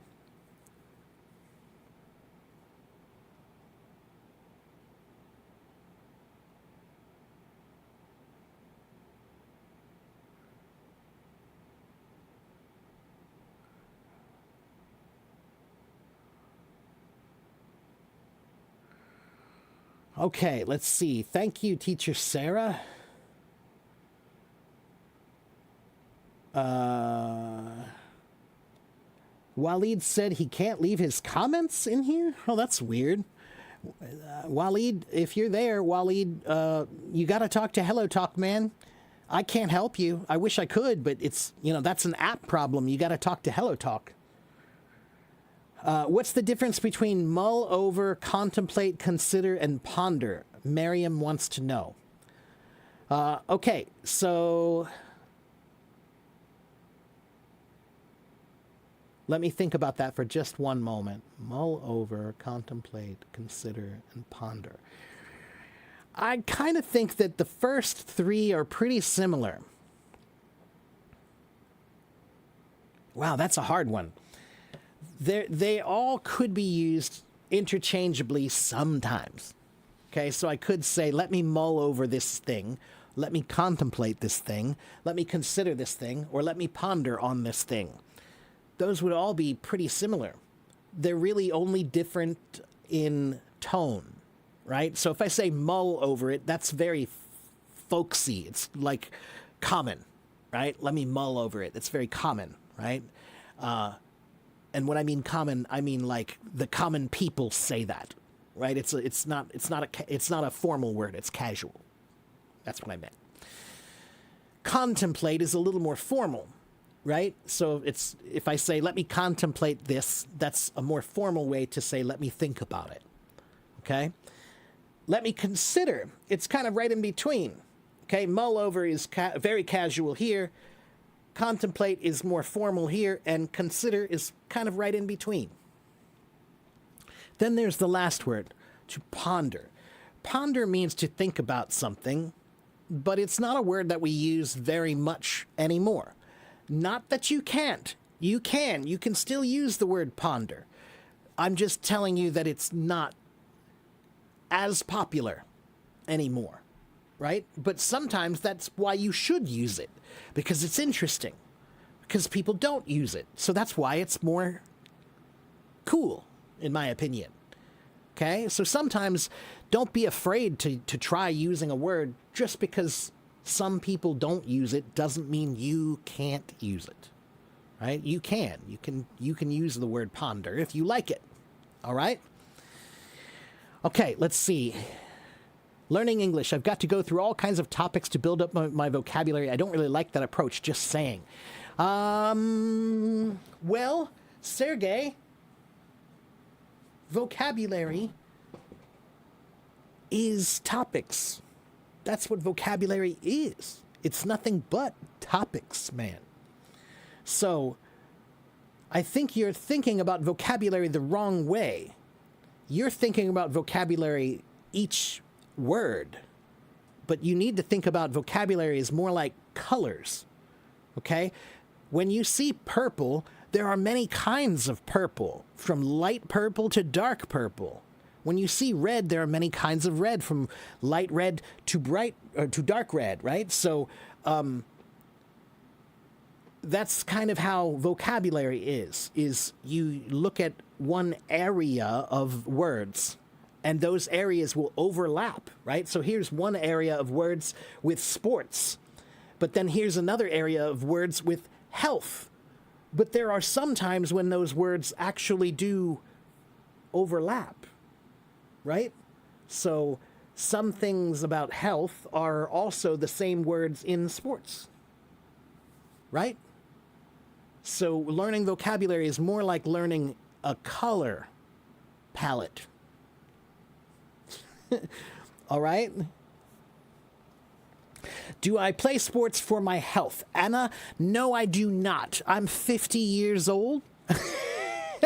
I'm too old for sports now, but I do work. I do things that keep my body working, right? So people play sports for exercise, but you know, people used to just do work for exercise, right? So I have a lot of grass that I have to cut, and I have trees that I have to cut down, and logs that I have to cut, and you know, a garden that I have to take care of, right? So I do those kinds of things, and that is exercise, a lot of exercise, okay?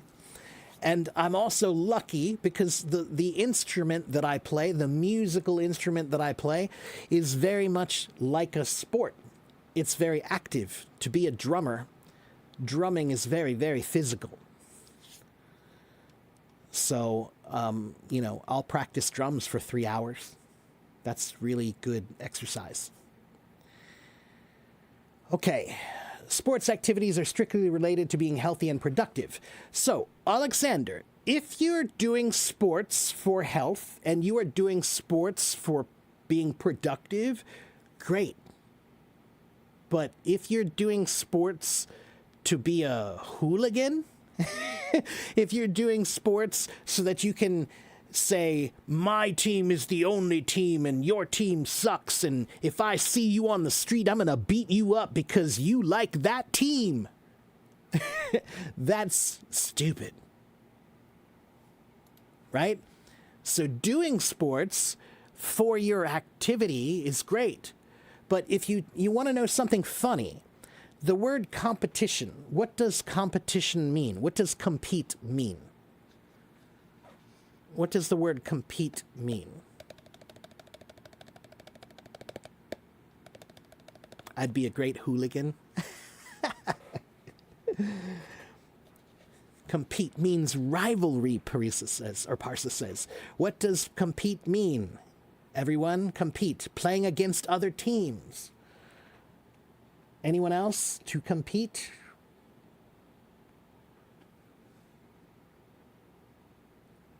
I'm going to make you, your mind is going to go, are you ready for this? So competition. You think competition means me against you. That's what you think, right? That is not what competition means.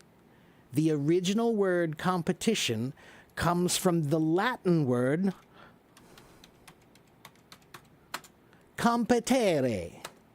And competere means to strive in common. Com means together. The CO in that word, in compete, means together. Together, you work to do something. So the original meaning of competition was not me against you. No, it was let's do this thing together.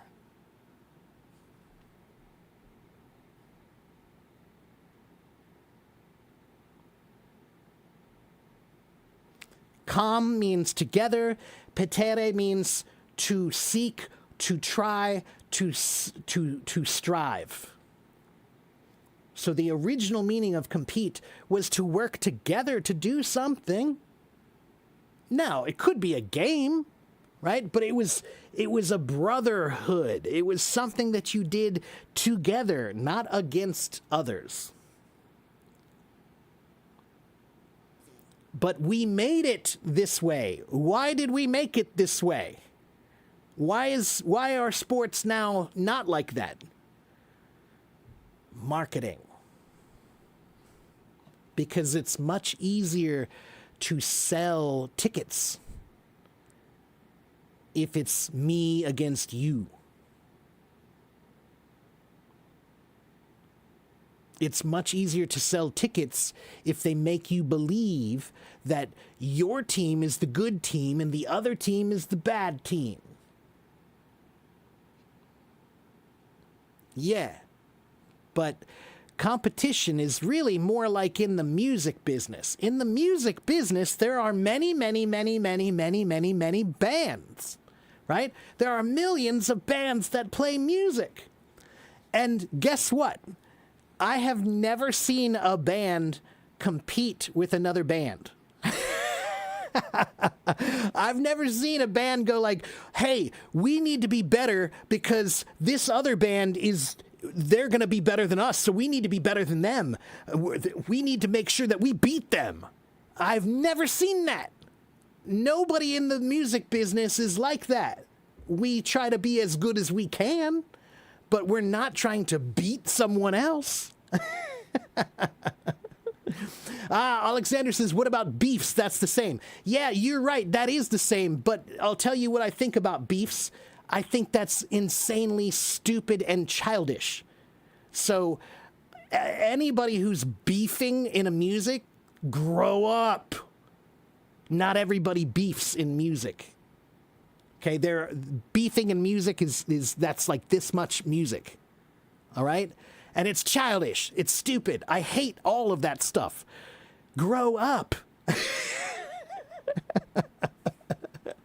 So that's what I'll tell you, Alexander, is I tell those people the same thing that I tell people about sports. If it's immature behavior, then it's immature behavior, and you need to grow up. So yeah, beefing in rap and hip-hop is really stupid. Really, really stupid. Humans are competitive by nature. Oh, I think there are a lot of things that you could say that would prove that wrong.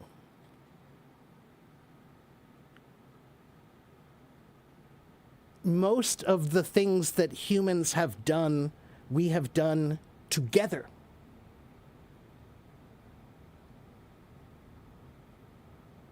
Not against each other. Most of human history, most of the things that we have accomplished have actually been things that are accomplished for the good of humanity, not for the good of one. That's how we judge human progress. Is human progress is good for everyone, not just for one group, right?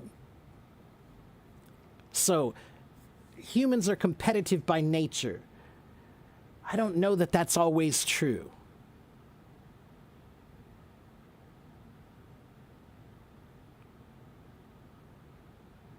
I think competition is taught. I think your view of competition is a belief that's given to you. And you see how competition is told to you, right? So if you grow up in a family that teaches you that competing is about working together, then that's what you will believe. If you grow up in a family where they tell you it's you or them, then that's what you will believe. Okay? So, and Alexander, rap battles, by the way, rap battles, those were the original rap battles, Alexander. Those were absolutely the right kind of competition. When rap battles began in the late 70s or early 80s, when they were just starting rap, hip hop had just begun. Rap battles it was a way to show off your skills. But it was done mostly in good faith. It was good humor, good nature, right? They weren't really mad at each other. They weren't really trying to hurt each other. It was just a way to show off your lyrical ability. It was a way to show off how clever you could be. And remember how we've talked about how language is power? Hip-hop was a way that black people in particular showed power. They grabbed power by using language, controlling the language, and using it really creatively in ways that made it very interesting. That was power, right? And they would compete with each other positively. In the 1980s, the rap scene was extremely positive. It was everybody supported everybody. There's a great movie you can watch. What's that movie called? Let me think.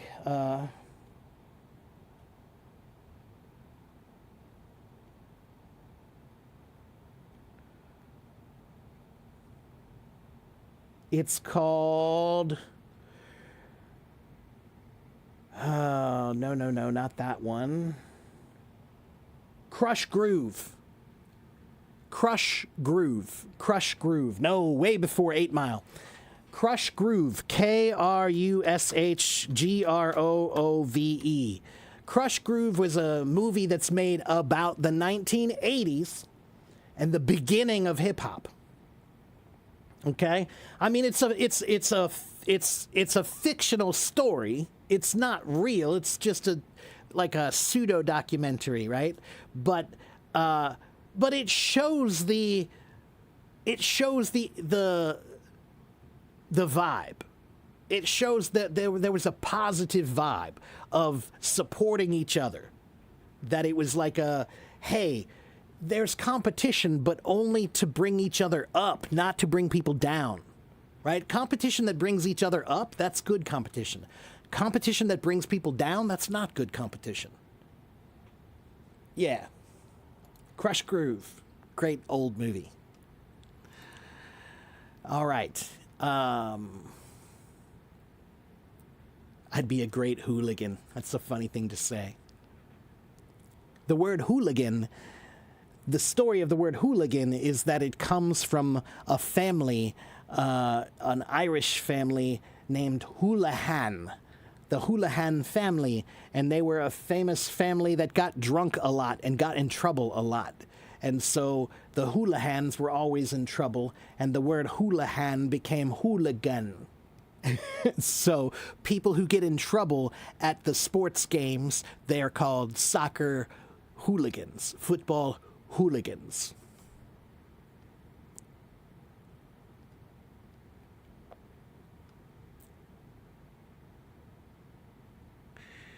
How's my health now? My health is fine. Thank you for asking.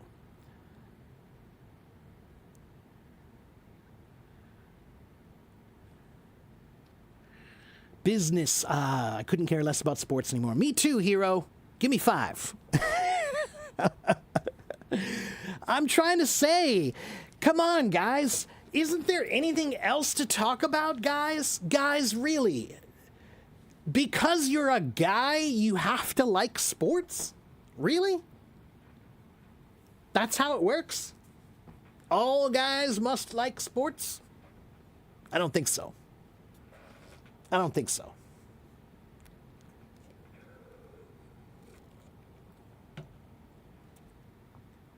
Let's see.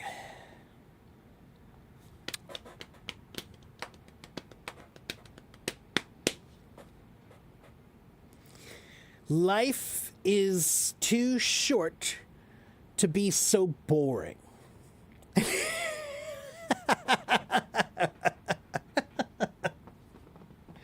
Don't be so predictable. Don't be so boring. Try doing something that not everybody does.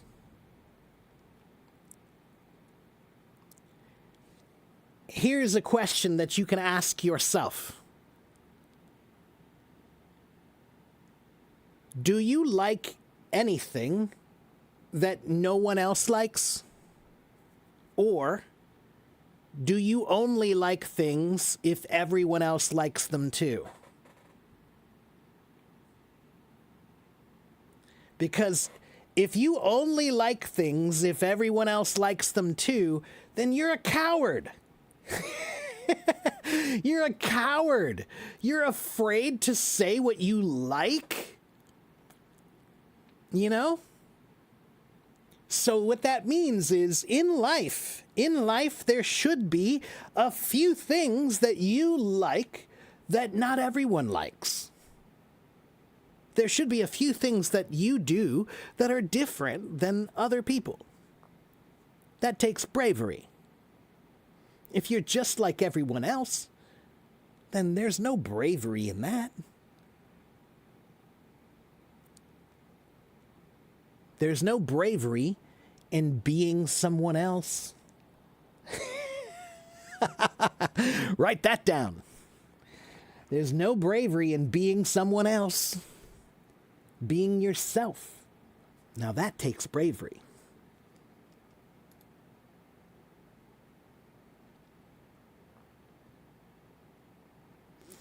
All right.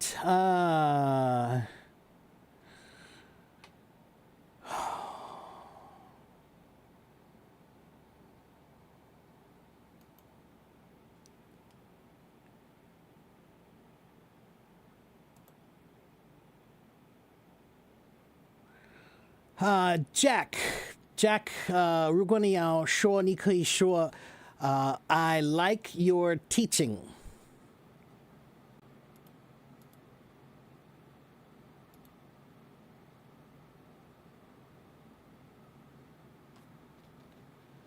Yeah, I like the way you're teaching, or I like your teaching. 都可以。都可以。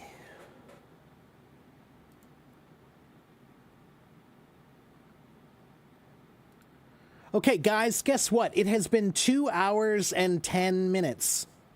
It has been 2 hours and 10 minutes, and I'm probably going to go in about 5 minutes. Okay, so if you have any questions, you only have 5 more minutes. But I want to tell you again, I was gone all last week. And the reason I was gone all last week is because I have been building a new website. I have 3 wonderful people who are helping me with my website. Susu is helping me with my new website, and Leo is helping me with my new website, and Alyssa is helping me with my new website. And my new website is going to be amazing. Every live stream that I have done for 5 years, everything that I have ever said is going to be searchable. Everything that I've ever said is going to be organized. Everything that I've ever said on my live streams, you can just click a button and see this lesson. Click a button and see this definition. Click a button and see this etymology. Click a button and listen to the video of me explaining grammar. Coming soon. Coming soon. It's not ready yet, but I have answered over 10,000 questions in 5 years of live streaming. 10,000 questions will be available for you. You can just look and see all of them organized for you to study. 6,000 vocabulary words, 3,000 etymologies. Okay, so there's some great things coming soon. 4,000 of my moments, 4,000 of my Hello Talk moments will be available to study easily. All right, it's coming soon. I can't wait. It's been a long time. I've been working on this for a long time. So, thank you, Alexander. Thank you very much. Okay, guys, I'm going to go.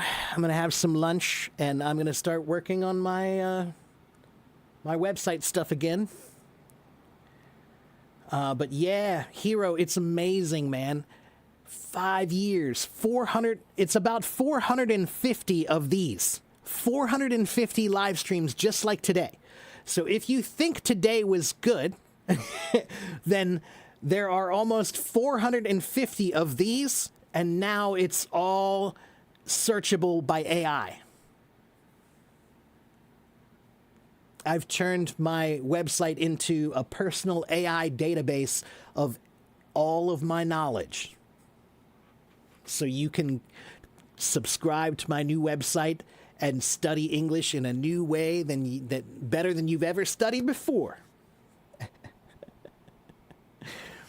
Okay? And hello, Shine Star. I'm glad that you're a master of English, Shine Star. However, it's usually considered bad form to go to somebody else's live stream and try to get your audience.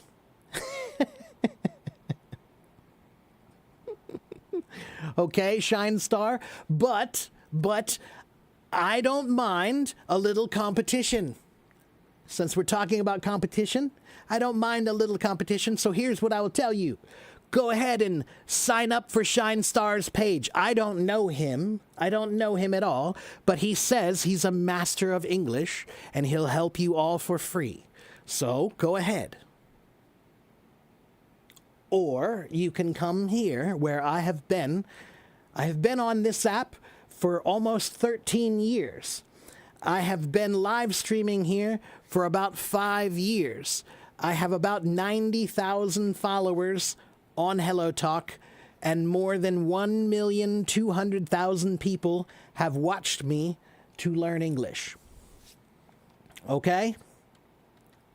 And yes, everything you need to know about me is in this file right here. This file that I just put in the chat is my PDF file about me. It's an FAQ about me.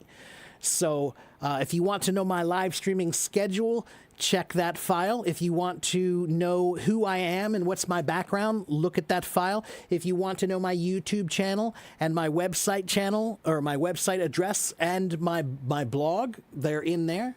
Okay? Everything you need to know about me is in that file. Okay? But coming soon, big things coming soon. Teacher Mark AI. Teacher Mark AI is coming soon.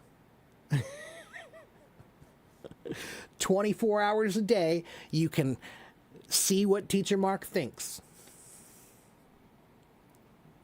All right? Okay.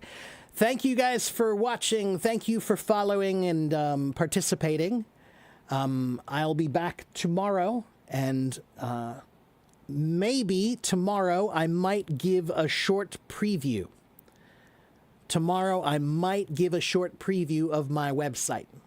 Okay? If I have time. If it looks ready. Okay? Can you master me? If you watched enough, maybe. All right. Thanks, guys. I'll see you guys next time. Thank you, Hero.